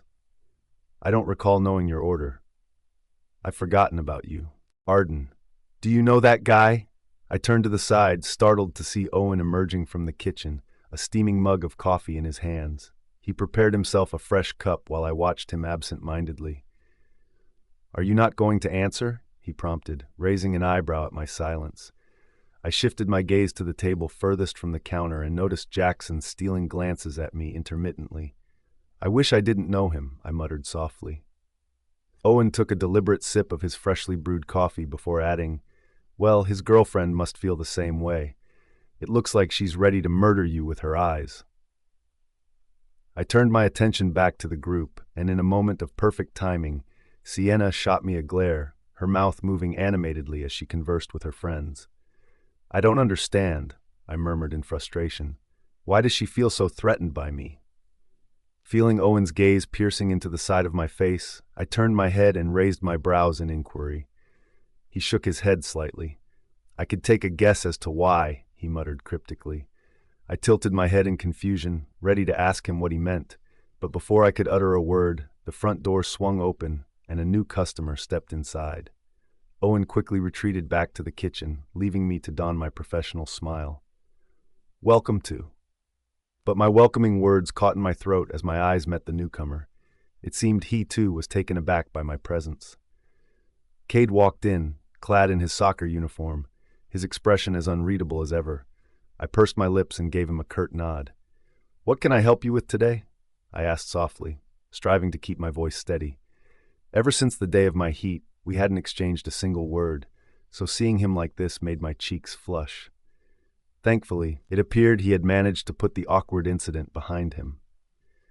Cade remained silent for a moment, his gaze lingering on me, and I tilted my head in confusion. I noticed again that his cheeks bore a slight flush. He had likely just come from training. Finally, after what felt like an eternity, he stated his order. "The strawberries and cream frappuccino," he said. I fought to suppress my emotions, but it seemed that my feelings slipped through the cracks. His eyes narrowed slightly as he observed me, and I looked up to meet his gaze. "Do you have a problem with it?" he asked. I shook my head, a slight smile gracing my lips. "Not at all. What level of sweetness will that be?" He cleared his throat and turned to the side, his expression suddenly shy. "The sweetest one." He had a sweet tooth, just like me. "All right," I replied cheerily. "For here or to go?" "To go," he muttered, his voice sounding smaller now, almost timid. A soft giggle escaped my lips, prompting him to lean one hand against the counter for support. "You know, I really have a feeling that you're making fun of me," he said. I looked at him, still feeling amused by his reaction. "How did you come to that conclusion?" Cade pursed his lips, and in that moment, he looked the most childlike and innocent I had ever seen him. "There's nothing wrong with it," I added softly, enjoying this light-hearted banter. "I like sweet things too, like strawberries and cream, although I don't think I could handle the level of sweetness you'd prefer." With that, I set about preparing his drink, ensuring I got everything just right. I even placed a few dried strawberries on top before sealing it with the lid. I grabbed a straw and handed it to him. He accepted it with a sulky expression, which only made me laugh harder, my head tilting back in amusement. I felt his gaze on me, and for a fleeting moment, I noticed a small smile begin to form on his face, too. "So you're laughing at me now?" he asked, his tone breaking through my laughing fit. "I'm sorry," I said, wiping away the tears that had accumulated in the corners of my eyes. "It's just that I didn't expect this. There's nothing wrong with it. The contrast is just pretty cute." I said those words without thinking too much about them, so when the last word escaped my lips, I froze, realizing the unexpected confession. I turned to him with wide eyes, only to find that he, too, was taken aback by my sudden compliment. I stammered, searching for the right words, but ultimately falling silent, feeling my cheeks heat up with embarrassment. It wasn't like we were friends. How could I have said that? However, the awkward tension that hung between us was abruptly shattered by the sound of something spilling. "Oops!" I heard one of Sienna's friends exclaim. I snapped out of my daze and turned to see her frantically attempting to clean up a coffee spill on the floor. I pursed my lips, already suspecting that the spill was no accident. After giving Cade his change, I grabbed the mop from by the lockers. As I stepped outside, I noticed that Cade was being cornered by the very friend who had spilled her drink. I quietly approached the scene, doing my best to be discreet. "Here's my number, Alpha Cade," she said, slipping a piece of paper into the pocket of his uniform. Her hand lingered there a second longer than usual, but I reminded myself that it wasn't any of my business, so I focused on cleaning up the mess. I bit my lip to stifle a curse. It was definitely deliberate. It appeared to have been poured before it actually spilled, increasing the area of the mess. Still, I kept silent and merely sighed as I squeezed out the mop. I could feel Jaxon's gaze on me as I worked, but I ignored him, intent on finishing the task. "There's still some over here," Sienna called out. I nodded quietly and walked to where she was stationed. However, the friend who had just given Cade her number pretended to lose her balance and suddenly pushed me toward the ground, feigning innocence. The events unfolded rapidly. The floor was still slippery, and I couldn't manage to regain my balance. I felt myself falling, anticipating the impact. Yet, even as I braced for it, the fall never came. Instead, a pair of strong arms wrapped around my waist, pulling me back from the brink. A small gasp escaped Sienna's lips as I opened my eyes in confusion. To my surprise, the arms didn't belong to just one person. While Cade held me at the waist, Jaxon gripped my hips, creating a bewildering entanglement. My eyes widened as I took in the scene, the two of them tightening their grips around me. Sienna looked equally shocked, perhaps even more so than I was, though I couldn't fathom why. She was the one who got me into this predicament in the first place. I turned to Jaxon and noticed his jaw was clenched, a telltale sign of his agitation. Then I shifted my gaze to Cade, who remained surprisingly calm, smirking at the unfolding drama. "You can let me go now," I muttered, though my words seemed lost in the silent battle of their glares. "Let her go," Jaxon demanded through gritted teeth, his protective instincts flaring. Meanwhile, Cade merely tilted his head, a dangerous glint in his eyes. Then, without warning, he pulled me closer, yet it wasn't rough or bruising. It was more of a possessive gesture. He stepped back, allowing me to regain my footing. "Don't worry, I've got her." "Arden." "Oh crap," I muttered under my breath when I noticed a notification from Silver Quill. It appeared that we had an activity scheduled for tomorrow and I needed to buy a book from the local bookstore. Owen halted in his tracks and turned to me, one eyebrow arched inquisitively. "Do you know where this place is?" I asked, holding up my phone to show him the name of the bookstore. "Haven?" "It's that one," he replied, pointing towards a shop not far from us. It was only a few blocks away, which caused me to sigh in relief. "Why do you ask?" "I need to buy something from there," I explained. "You should go ahead first." I stepped back and noticed the hesitation in Owen's eyes. Confused by his expression, I tilted my head slightly. He glanced up at the skies for a moment before letting out a small sigh. "It looks like it's going to rain soon." "What do you mean?" I chuckled, following his gaze to the heavens. "The skies are dark, but they're perfectly clear, and the stars are shining bright." He pursed his lips. "I just have a knack for these kinds of things," he said defensively. A smile tugged at the corners of my mouth, and I nudged his shoulder playfully. "Why? Are you worried about your new friend?" "Don't worry, I won't take long," I teased, leaning into the banter. "If you'd like, I can text you once I'm home." He let out a deep breath and shook his head. "It's not like that," he grumbled, a hint of exasperation in his voice, which made me chuckle even louder. I had never had a younger sibling, but I imagined that this might be a slice of what it would feel like to have one to provoke and tease. "Whatever," he muttered, a hint of annoyance creeping into his tone. "I warned you, I'm going right ahead." With that, he turned around and started walking toward Elite.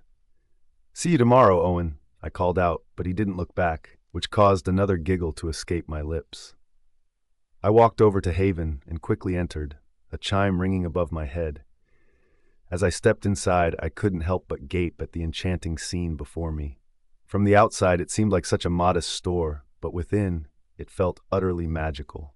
The shop had only one floor, but the shelves reached all the way to the ceilings. An antique ladder wound its way around the place, and artful vines twisted around it, appearing as if they were free of dust despite the store's age. Along with that, the air was infused with the scent of both fresh and old pages, a combination that evoked a sense of nostalgia. I closed my eyes for a moment, inhaling deeply and relishing the fragrant atmosphere. When I opened my eyes, I nearly jumped back in surprise upon spotting a stunning woman with olive-toned skin and wild, curly hair pulled into a half-up, half-down style. She seemed just as astonished to see me. "Oh, hey there," she chuckled awkwardly, her cheeks tinting slightly. Right. I must have forgotten to flip the sign at the front. We're already closed," she said, scratching the back of her neck sheepishly. I bowed my head slightly in apology. "My apologies," I replied. "I didn't realize. I just needed to buy a book for Silver Quill, but I can come back tomorrow." Her expression softened when she saw how genuinely apologetic I was. A small smile crept onto her lips. "For Silver Quill? I guess it's all right then. The book for your club is already behind the counter. It's just a quick transaction." "Are you sure?" I asked, unsure if I should press my luck.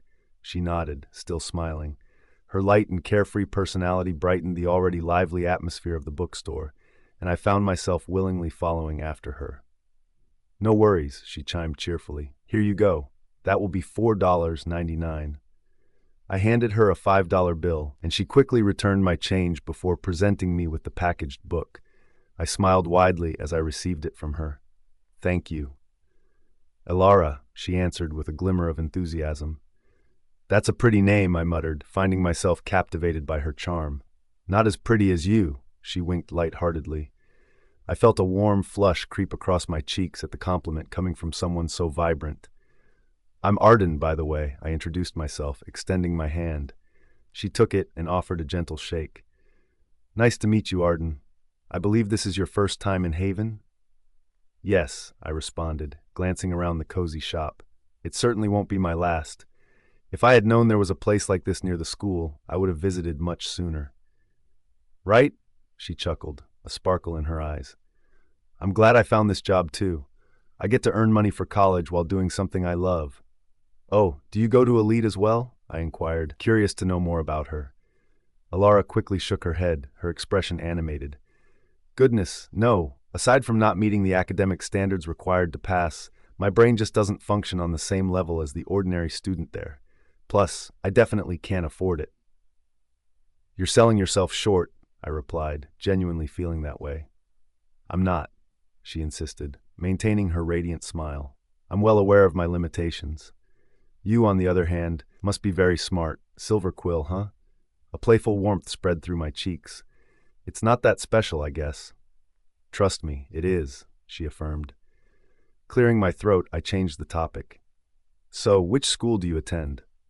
A local college around half an hour from here, she replied. Although my house is quite far from this store, I opted to work here anyway because the pay is excellent. Being situated near Elite is certainly a privilege. I nodded in agreement, as my pay from Evermore had also far exceeded a typical cafe wage. Realizing I had taken up too much of her time, I bowed my head slightly in apology. Oh, sorry, I must have rambled on.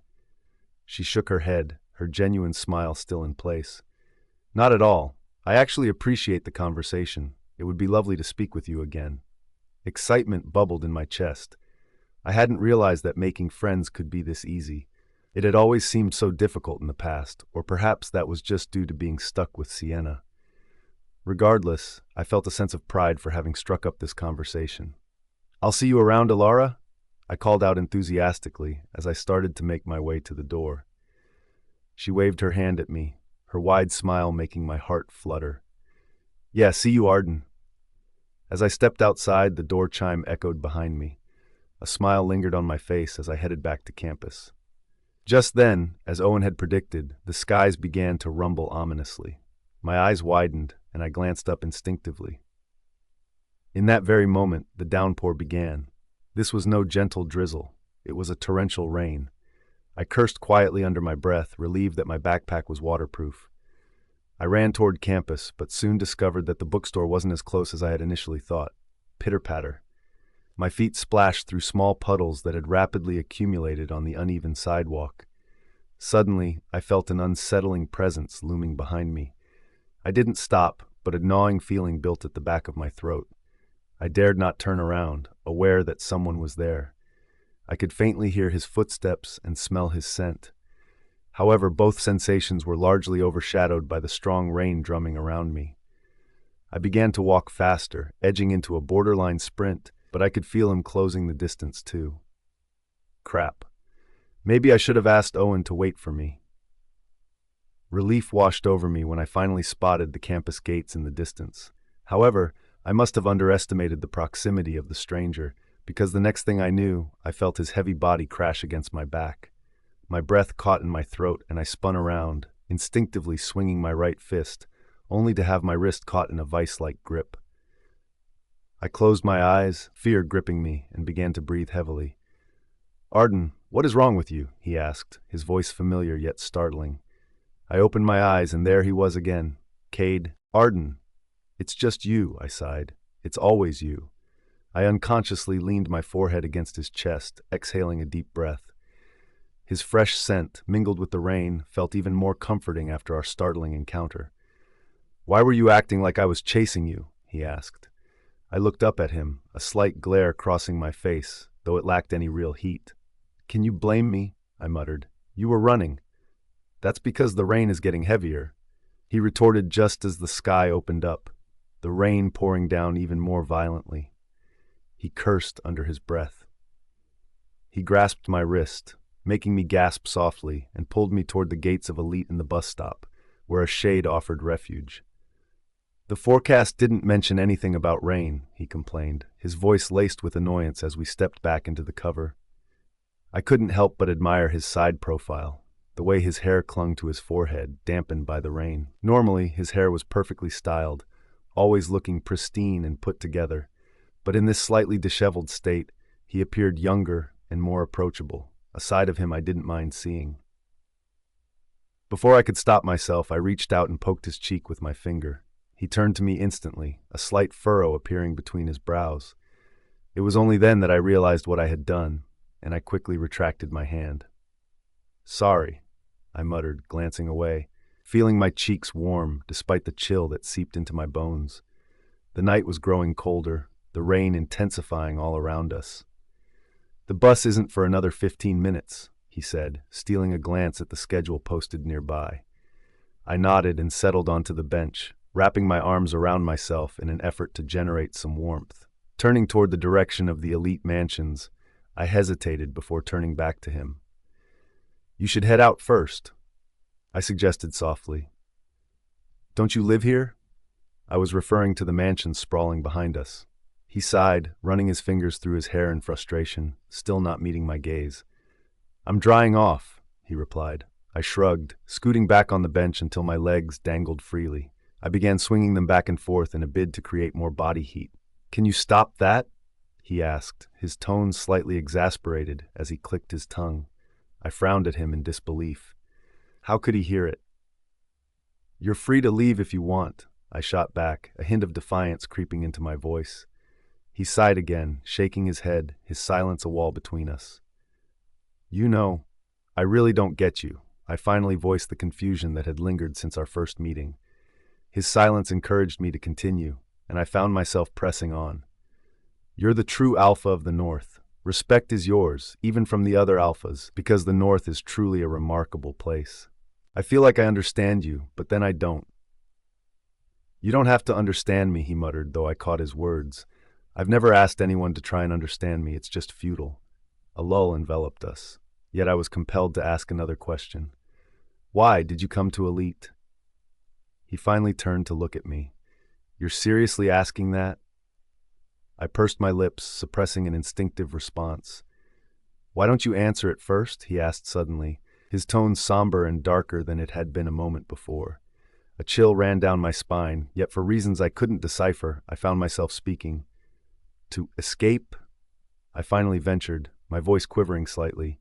"I want to prove myself and show that I'm worth something. Although," I added, "it's more difficult than I had anticipated." A soft, almost bitter chuckle escaped my lips.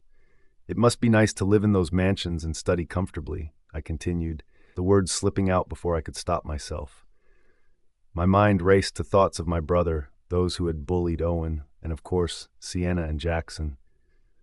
In the end, they only worry about the points they have. Those at the top, they create a division among everyone else simply because they have the privilege to do so. I intended it as a general statement, but as I glanced back at Cade, I noticed how his eyes darkened ominously. "That's what you think, huh?" he muttered, shaking his head. My brows softened, and my spine unconsciously straightened. Yet before I could collect my thoughts, he was right in front of me, his hand pressed against the wall behind me. My eyes widened as his face moved closer, allowing me to see the rage simmering in his gaze. Our bodies were mere centimeters apart, and the coldness that enveloped me became even more tangible. "It must be nice to think of escaping your reality when others are stuck here because they can't escape it," he said vaguely, furthering my confusion. "Cade, what are?" "You act as if you understand me now just because we've crossed paths a couple of times."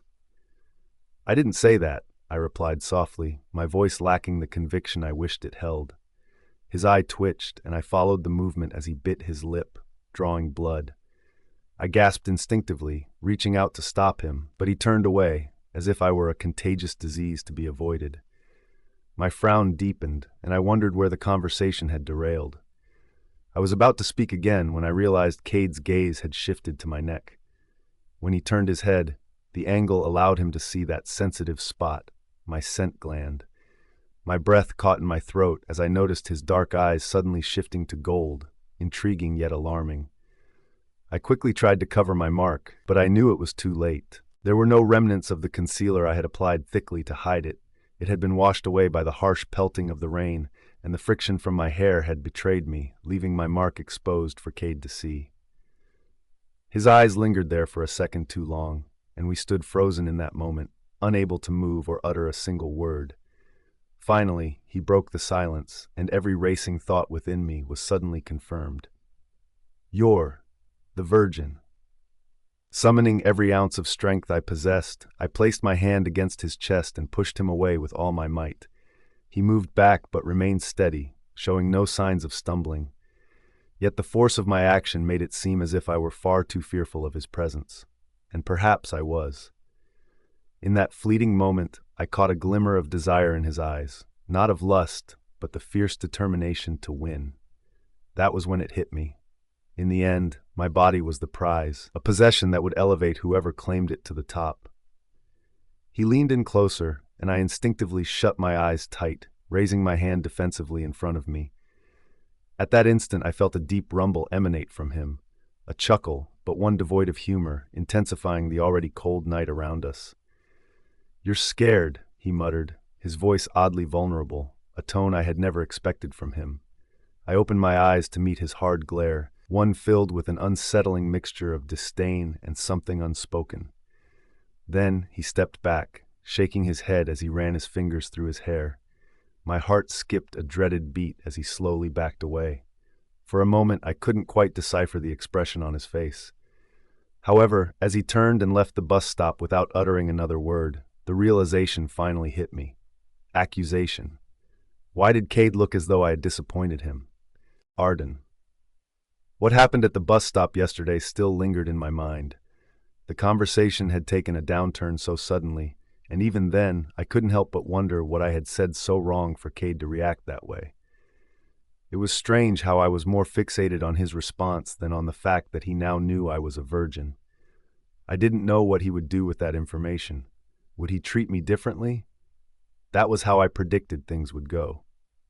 However, much to my surprise, he seemed to ignore my presence altogether. "Earth to Arden," Tessa exclaimed, cheerfully nudging my shoulder. I turned to her, still somewhat lost in thought. "Yeah?" She narrowed her eyes. "All right, something is definitely wrong," she finally said. "I thought you were just under the weather, but you've been in this absent-minded state since the first class." I smiled sheepishly. "Sorry about that. Yeah, there's a lot on my mind." Tessa sighed in concern. "You can tell me whenever you want to." Feeling grateful, I turned to her as we walked to our last class, which, unfortunately, also had Cade in it. I was about to head to the gym when I was suddenly pulled back by Tessa. "Where are you going?" "To the gym," I answered innocently. "Didn't you read Mr. Thompson's announcement?" I was too preoccupied with the encounter last night that I had failed to check the new announcement. "We're going to have a swimming class today." The moment she mentioned the sport, my body went rigid. Suddenly, I felt myself being transported back to a traumatic past, of drowning, of being submerged, unable to breathe until the capillaries in my lungs felt like they were burning. "Whoever holds their breath the longest underwater is going to win." A small yet precociously large Kieran exclaimed as we played in our new bathtub. Lucian was outside, absorbed in another book. Kieran wanted to play with him, but the older brother refused, so in the end, he had coerced me into joining him. Little old me liked it, of course. It was rare for my brothers to ask me to play with them. "I don't want that," I remembered muttering in a small voice. "Pussy!" Kieran exclaimed. I was taken aback by his choice of absurd words, especially since our parents valued respectful language. He wouldn't stop taunting me with such insults, so eventually I relented. I had always liked playing in the water, but that moment changed everything. My lungs could only endure so much deprivation of air, so when I needed to come up for air after a couple of seconds, I couldn't. I was trapped, not because of my own body, but because someone was holding me back. I felt Kieran's hands on my head, forcing me to inhale the water in the shallow tub. Before I knew it, I lost consciousness, and when I woke up, I found myself in the General Hospital of the West, receiving treatment for a water inhalation injury. I thought I would be consoled the moment I woke up. Instead, I was met with harsh words. Kieran had twisted the narrative. He had blamed my competitiveness and desire to beat him as the reason I had drowned. No matter how much I explained, it was futile. The blame was already on me, even if I was the one who had nearly died. Since then, I had never attempted to swim again, despite my initial fondness for it. "Are you really all right?" Tessa asked, appearing more concerned now as she squeezed my arm. Do you want to go to the clinic? I gulped and shook my head. I'm fine, I managed to squeeze out. But I was wondering if it would be all right not to participate for this class. Tessa fell silent for a moment before a look of realization appeared on her face. I'll ask for you, she said. I shook my head. I'll ask, I insisted. Can you please accompany me? Of course, Tessa said supportively, leading me toward the swimming pool this time. As soon as we arrived, the first person I saw was Cade, getting dressed on the bleachers. He removed his shirt, revealing a toned and muscular body for everyone to see. Tessa and I had to stop in our tracks, and for a moment, the fear of having a swimming class completely escaped my mind. His body wasn't as muscular as Jaxon's, however, it felt undeniably more defined. While Jaxon appeared more like a fighter, Cade emanated the essence of a Greek statue. Coupled with his striking handsomeness, it was quite the sight, and our classmates didn't hesitate to appreciate his visuals. I quickly snapped my gaze away from him when Mr. Thompson finally arrived. Sir, I called out to him, hoping to grab his attention. He stopped in his tracks, raised an eyebrow, and turned to me. Yes, Miss Stone, he asked. What can I assist you with today? Tessa stood right by my side, serving as my silent anchor through this ordeal.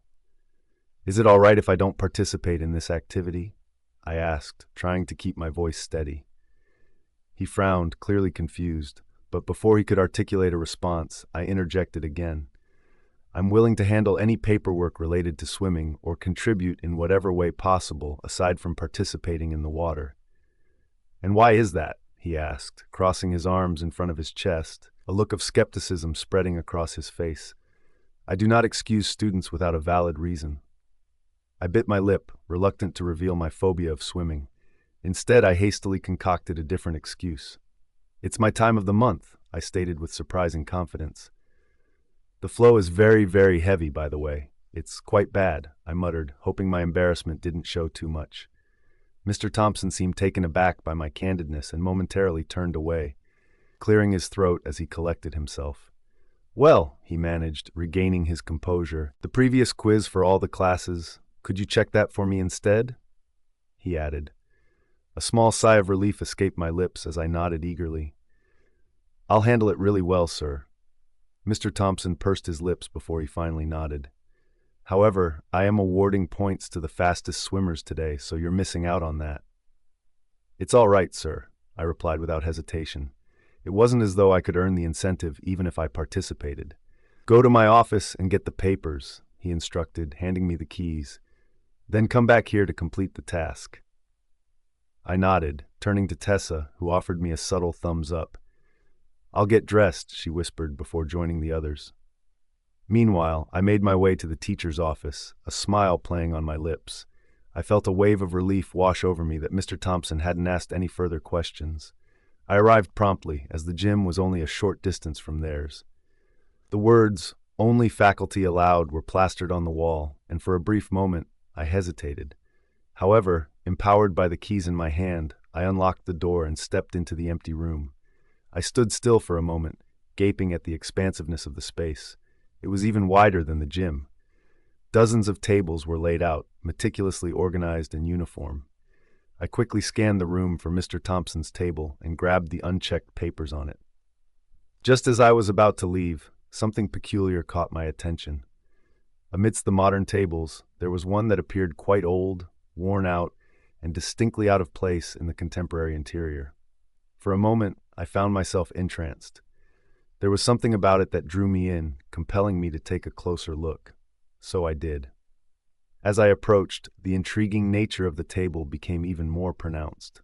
Just as I was about to touch the antique wood, a light yet startling voice interrupted my thoughts. "Student? What are you doing here?" I gasped and quickly stepped back, the stack of papers slipping from my grasp and tumbling to the floor. I turned to face the voice and felt my heart race with nervousness. "Headmaster Winters," I stammered. A slight frown adorned his brows, yet a small smile soon emerged on his lips. Somewhat disconcertingly, that contrast sent a shiver down my spine. However, his expression softened again, and he seemed kinder than before.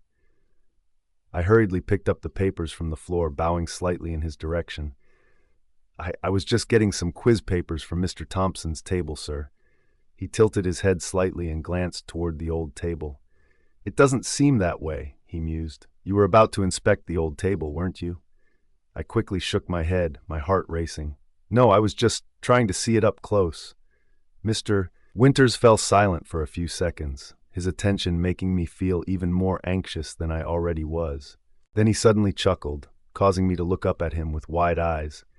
He exuded an eccentric vibe that felt difficult to interpret. I had heard from Tessa that he was well loved and respected by the student body for his down-to-earth personality, but perhaps I was simply unaccustomed to such warmth. "No worries," he exclaimed cheerfully, stepping over to the old table. "It's just a table that holds a special place in my heart, so I kept it here." He opened the drawers and gestured for me to come closer. "See, there's nothing here," he remarked, his voice brightening the atmosphere.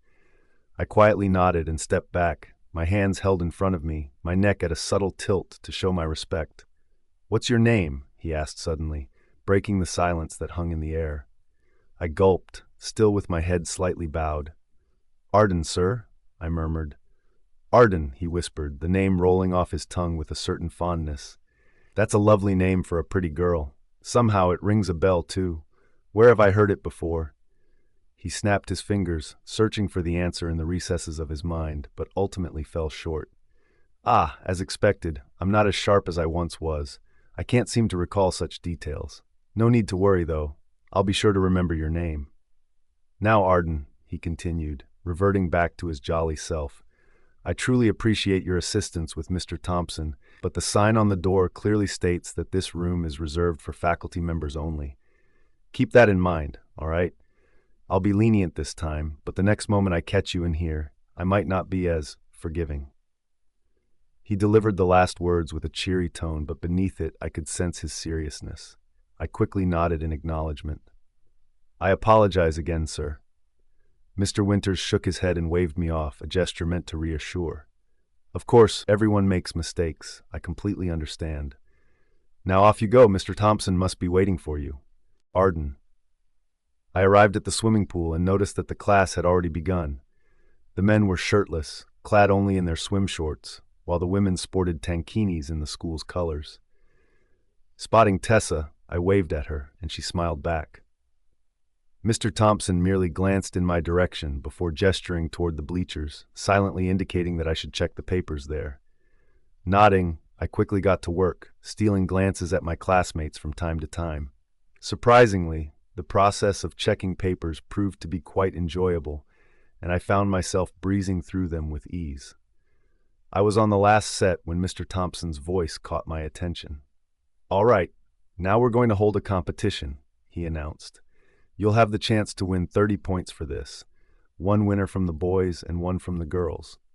Excitement buzzed among the students, and I couldn't help but look more frequently at the unfolding scene than the papers I was meant to be checking. The boys were up first, divided into 4 batches, and by the last batch, I spotted Cade among them, standing in the first lane. My hands stilled mid-check as I focused my full attention on the scene before me. The swim shorts he wore were wet, clinging to his very toned thighs and buttocks. I felt my cheeks warm at the thought. I didn't even want to discuss the front part of his shorts. It already looked impressively large, even in its non-erect state. However, I already knew firsthand just how big he could get. The memory of our kiss during my unexpected heat made it all too vivid. I fanned myself, attempting to dispel such distracting thoughts. The whistle blew, and all the boys dove into the water. Right off the bat, there was a clear front-runner. Of course, it was Cade. His speed was simply unmatched.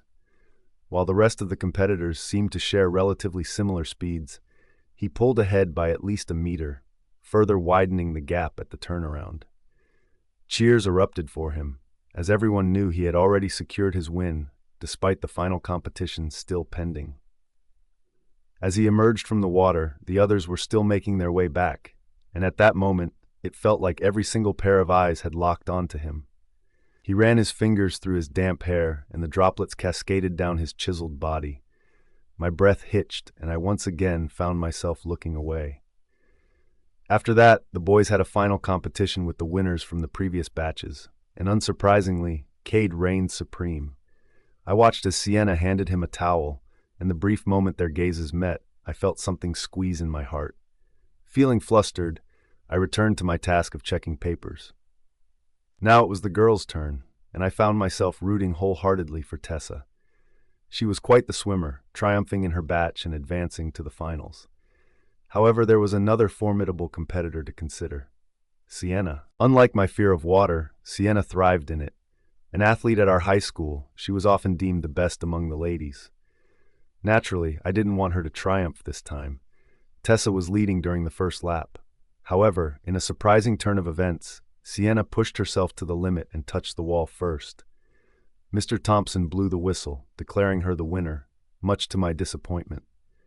Tessa glanced over at me, and I gave her a thumbs up, mouthing, "Good job." In the meantime, I had finished checking the papers. "All right," Mr. Thompson exclaimed, capturing everyone's attention. "For the rest of the period, you can clean up." Cheers erupted from the class as they flocked toward their respective friends. Meanwhile, I stood from the bleachers and approached Mr. Thompson, handing him the completed papers. "Did you finish everything?" he asked. "Yes, sir," I replied. He smiled to himself. I am likely pleased that his workload had been significantly reduced. "You can join them now if you'd like," he said before heading toward the locker room. I made my way over to where Tessa was standing and nudged her shoulder gently. "We have our very own Michael Phelps over here," I teased. She playfully rolled her eyes. "That's an exaggeration." "You were really good," I exclaimed, leaning closer. "You lost only because you were in the last batch, meaning you had to swim right after in the finals." "Sienna had enough time to recover," I whispered. She chuckled lightly. "That is a factor, but Cade was also in the last batch, and he still managed to win." I glanced over at Cade, who was once again being flocked by our classmates, before letting out a small sigh. "Well, he's a different breed." "You're right about that," she chimed in. "By the way," Tessa began cautiously, "how long have you been afraid of?" She trailed off, casting her gaze at the water. "Since I was a kid," I muttered. "Is it to the point where you can touch it?" I chuckled lightly and shook my head. "No, that's fine. I just don't like being submerged in it." "That makes sense. I'm afraid of heights, by the way. Deathly afraid, to the point that I can't even ride the kid rides at amusement parks." I smiled at her attempt to lighten the atmosphere. "Does Jaxon know?" she asked. I froze for a moment before nodding. "Yeah," I muttered. Aside from Jaxon, Sienna also knew about my phobia. The atmosphere turned a bit weird, so I quickly changed the subject with a smile. "Aren't you going to get changed?" She glanced down at her outfit and nodded. "Yeah, now that you mention it. These things feel great in the water, but icky on land. Wait for me here. I'll be right back." I smiled and nodded, watching as she walked back to the locker room. There were still a handful of us inside the pool, since we had some time before dismissal. With that, I knelt near the water and began touching its surface, a small smile appearing on my lips. It must feel refreshing, but even then, I knew it would take a whole lot more for me to actually swim in it. However, my smile quickly fell as the familiar voices of Sienna's friends filled my ears. Why was she allowed not to participate? Isn't it unfair to the others? What a suck-up, or maybe she's just afraid? I pursed my lips and was about to stand and walk away when suddenly I felt a hard nudge against my tailbone. My eyes widened and I tumbled into the water. The sensation of drowning engulfed me, and in an instant I was overtaken by panic. Despite the muffling effect of the water, I could still hear their giggles and taunts. "No way, you actually can't swim?" "Sienna, help her," one said sarcastically. "How the hell can someone her age not know how to swim?" I attempted to swim up, but I couldn't reach the surface. "Someone help me, please." Hope swelled in my heart when I saw a figure diving into the water. However, dread filled my stomach when I recognized Sienna's cunning face beneath the surface. Just like Kieran had done before, she placed her hands on my shoulders while I struggled. She effectively used me as a buoy while continuing to giggle with her friends and the rest of our classmates. "What do I do with her?" "She doesn't want to hold on," she mockingly exclaimed. I tried to hold on to her, but she pinned me in place, her hands even tugging at my hair and brushing against my neck in a slight chokehold. I couldn't speak, and I felt myself slowly losing the ability to breathe. Is this it? Is no one truly going to help me among all those who were here? Just then, before I felt I would lose consciousness, another figure jumped into the water, this time already dressed in his casual clothes. "What are you doing?" "Cade?" "Cade," Sienna muttered, dumbfounded. The taunting fell silent as I felt his arms wrap around my waist and lift me to the surface. I took a large, deep breath, tears prickling my eyes as Cade carried me over to the concrete. I coughed out water from my throat, my vision still blurry with tears and fear. Just then, Tessa emerged from the locker room, her eyes widening when she saw my state. "Arden! Arden, are you all right?" I could hear Cade repeating my name. However, I found myself unable to answer, my hands trembling from fear. He then turned to face the culprits just as Tessa arrived by my side. "What was that?" he exclaimed. Sienna's eyes were wide with feigned innocence as she replied, "I was just trying to help." "She didn't want to be helped," she stammered. Cade clicked his tongue, then looked at me once more. At that moment, my vision began to clear, and my hearing sharpened. However, a fresh feeling of dread filled my stomach when another one of our male classmates spoke up. "Wait," he said, walking closer. "Arden has the mark." Then, in a much louder voice, "She has the mark of purity." "Arden. Hey, are you really?" I weaved through the crowd of people who kept quizzing me about my virginity once again. The moment it was revealed, people didn't take it lightly.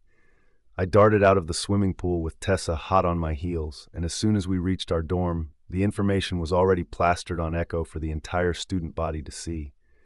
I genuinely dreaded coming to class this morning, and for good reason. Nearly everyone had their eyes on me. Curious, disdainful, and worst of all, hungry. "Can't they get the memo that you're not interested?" Tessa muttered under her breath after I shooed away yet another man, someone I had never even talked to before, blatantly asking me for sex. "They understand that," Owen chimed in, looking up from his lunch. "That won't stop them from trying, though." "Wow, that's the first time I've heard you speak," Tessa remarked casually before pivoting back to the topic at hand. "If you think about it, the point system has always favored the privileged, whether that privilege comes from money, skill, or mere public perception. The more you possess these, the higher your chances of graduating at the top of the class," Owen continued. "However, there is one outlier in all this," he continued, pausing mid-chew to lock eyes with me. "You." My breath hitched in my throat. "A virgin is worth 20,000 points. The highest points ever achieved in this institution since the system was implemented was 43,000, I believe, and that was by a graduating senior. Securing 20,000 points through just one easy transaction is finally their chance to ascend to the top." Tessa sighed, unable to argue against what Owen had just laid out. Deep down, I knew he was right, too. "So, Arden Stone," Owen concluded as he took a final bite of his food, "you just became the most desirable woman in the entire school." There was a heavy silence for a moment before I slumped onto the table, my arm draped over my forehead. Just then, someone entered the common cafeteria, drawing the attention of everyone present. I was too lost in my thoughts to look at the newcomer. However, a few seconds later, I sensed that this person was walking in our direction. I finally lifted my head, and a soft gasp escaped my lips. It had been a few days since I last saw him. Rowan stood before our table, his eyes locked onto mine, appearing strangely breathless. It was at that moment I could hear whispers among the others, wondering what he was doing here. "Has he ever come to the common cafeteria?" some asked. "I think it's his first time here, and he came just for Arden." Straightening my back, I asked him, "Can we help you?" Owen stifled a laugh at my awkward attempt to initiate conversation. It seemed we all knew why he was really here in the first place. "So it's you," he muttered, still gazing into my eyes. I pursed my lips and turned to my food, feeling increasingly uneasy. "I really don't want to discuss this right now," I said through gritted teeth. I already had enough people asking about my virginity since the morning. However, he ignored my statement and sat next to Owen, so he was directly facing me. Gasps rippled across the room, and I felt my cheeks flush from all the unwanted attention. "Seriously, what do you want?" I asked while biting my lip. However, that seemed to be a misstep, as his attention immediately zeroed in on the soft tissue, his eyes darkening in the process. I grabbed my water and downed it in one go. I knew there was something special about you, Rowan smirked, leaning on the table with one elbow and slightly inclining toward me.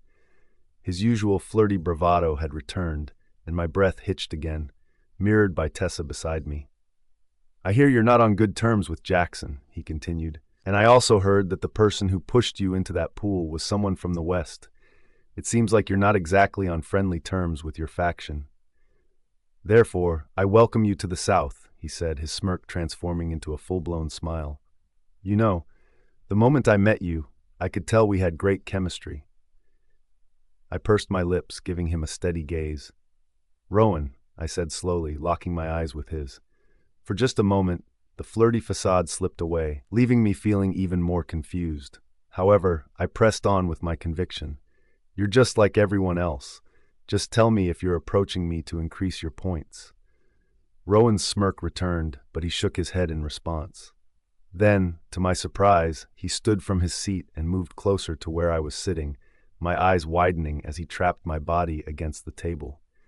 He leaned in so closely that I found myself intoxicated by his scent, leaving me with no choice but to hold my breath. You know I was interested in you before your purity came into light, he muttered, his hot breath against my lips. Then his smirk widened. Besides, I think the two of us will have great sexual chemistry, don't you think? I have a lot of experience, he continued, his hands suddenly inching toward my waist, staying there for a couple of seconds, teasing, before he finally let go. I'll make you scream in pleasure. With that, he pressed a light kiss on my neck, right where my mark resided.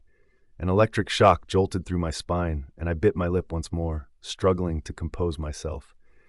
Tessa gasped behind me, while murmurs of speculation rippled through the crowd. He leaned back, flashing a wink before sauntering away from the common cafeteria, leaving a whirlwind of chaos in his wake. Once he was out of sight, I finally exhaled, feeling as though I'd been holding my breath the entire time. Owen was now sipping his cola, looking utterly unfazed by the scene. I almost forgot about the big guns, he remarked casually. Not only will the general population of guys try to get with you, but the alphas will stop at nothing to claim you as well. Then he broke into the brightest smile I'd seen all day. I have some insider information on who's the best in bed. Want me to spill the details? I pushed myself away from the table, closing my eyes as I shook my head. I need to think, I murmured, grabbing my belongings and casting one last apologetic glance at my friends before navigating my way out of the suffocating cafeteria. With still some time remaining before our next class, I walked swiftly toward the maze garden. Fortunately, it was empty, granting me the solitude I craved to sort through my thoughts. Or maybe I had spoken too soon. I halted in my tracks when I sensed a familiar presence and caught a whiff of that scent I desperately wanted to forget. He too paused, but I had no intention of turning around. Jaxon, what are you doing here? I called out. Arden.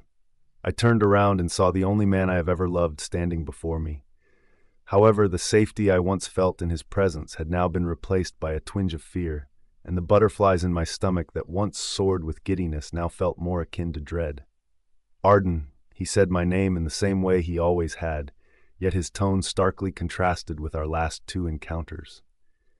We were alone in this maze-like garden, and I instinctively took a step back. To my relief, he made no move to close the distance between us.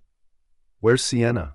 I finally asked, my voice taking on a slightly mocking tone that emerged unconsciously. He sighed deeply and ran his fingers through his hair. Sienna and I, we're not together. My eyebrows shot up in disbelief. Oh, so it was just a one-night stand? You were merely messing around? He pressed his lips together, hesitating. Then he stepped forward, his gaze locked onto mine with a sincerity I never believed him capable of anymore. You know how it is in my family. They've never been fond of you, he said. This had long been an understood issue within our pack, but we had never addressed it in our relationship. My parents are questioning my capabilities as an alpha, so I needed to prove myself, he explained. By sleeping with my best friend. He ran a hand over his face in exasperation, before sighing heavily. I didn't want to, but I was blinded. You're the person who knows me best. my insecurities, my struggles with my identity within this family. Despite being their son, I feel like I have to prove myself time and again as a capable leader. When I slept with Sienna, it was one of the darkest moments of my life. I truly didn't know what I was doing. And yet, the two of you came to school together this morning, I recalled. His eyes widened in surprise, but he quickly deflected my accusation. I talked to her. I said we needed a break. That was the only reason, he asserted. At this point, he had closed the gap between us, fingers entwining around my wrists. Despite the rejection of the mate bond, I couldn't deny the familiar sparks that ignited with our skin's brief contact. I closed my eyes, allowing frustration to course through my veins. I don't understand you, I muttered, pulling my hands away. For a fleeting moment, I noticed the hurt flicker across his face, but I swiftly pushed it out of my mind. You were the one who cheated on me. You rejected me right after, and now you're telling me you want me back? It doesn't make sense, Jaxon, I exclaimed, my voice rising louder than I had intended. I know, he replied softly, his gaze dropping to the ground, but I made a mistake. There was a newfound calm in his demeanor, a touch of maturity I hadn't seen before. I loved you deeply when we were together, didn't I? So let's just bury the past and return to how we used to be, he said with a tentative smile. Yet, despite the calming aura he exuded, agitation brewed within me. He continued to look into my eyes with hope, but I crushed it beneath my resolve. You're only saying this because you discovered I'm still a virgin, I spat. Even now, you're just using me to achieve what you truly desire, power. Slowly, his expression fell, and I began to back away. And what? I pressed on. You want us to return to the way things were? Jaxon, you know that could never happen now. Jax, he interrupted, his jaw tightening with what appeared to be frustration. You can still call me by that name. I sighed and turned away. Not anymore. We cannot go back to the way we used to be because I am not the same person you once knew, and clearly, you are no longer the person I have come to love. I watched as he stiffened, but I continued to speak. We will never return to the way we were because you ruined that. I'm not going back to you just because you broke up with Sienna. Quite frankly, I wish you a very happy relationship. His lips were pressed together so tightly that they appeared a shade of blue. So, don't come near me ever again. We're bound to live different lives from this point forward. With that, I stepped to the side, attempting to leave him behind. However, to my utter dismay, he gripped my wrist tightly. Let go, I spat.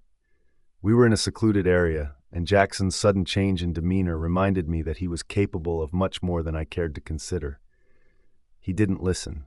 Instead, he placed his hand on my waist, pulling me unnervingly close until I could smell the distinct scent of his breath. I pressed my arms against his chest, trying to create a barrier between us, but he leaned in closer, his nose almost brushing against mine. He began, his eyes trailing down to my lips, was the one who ever truly devoured your lips. I was the one you turned to when you needed to vent about your family, the one you cried to in moments of despair, the one you laughed with during good times. Your first date, your first kiss, your first flowers, your first taste of attention from a man, it all came from me. No matter how hard you try to deny it, we are mates, Arden. We are intertwined by an undeniable bond crafted by the moon goddess herself. So at the end of the day, you are mine, Arden, he declared through gritted teeth, the warmth of remorse in his eyes slowly morphing into a dangerous determination. You might deny me now, but mark my words, you will choose me soon. Just then, he placed his hand on my neck, his finger grazing over the mark on my gland. I couldn't help it. My body stiffened, and I bit my lip to suppress the sounds that threatened to spill forth. His smirk widened as he observed my reaction, and despite my best efforts to glare at him, it felt futile. I despised how my body still responded to him, even after everything I had done to resist. Let go, I commanded, this time with more conviction. Fortunately, he finally released me. I'm letting you go, for now, he said, stepping back. But just know, Arden, at the end of the day, you will be choosing me at the ivory solstice. I'll make sure of it.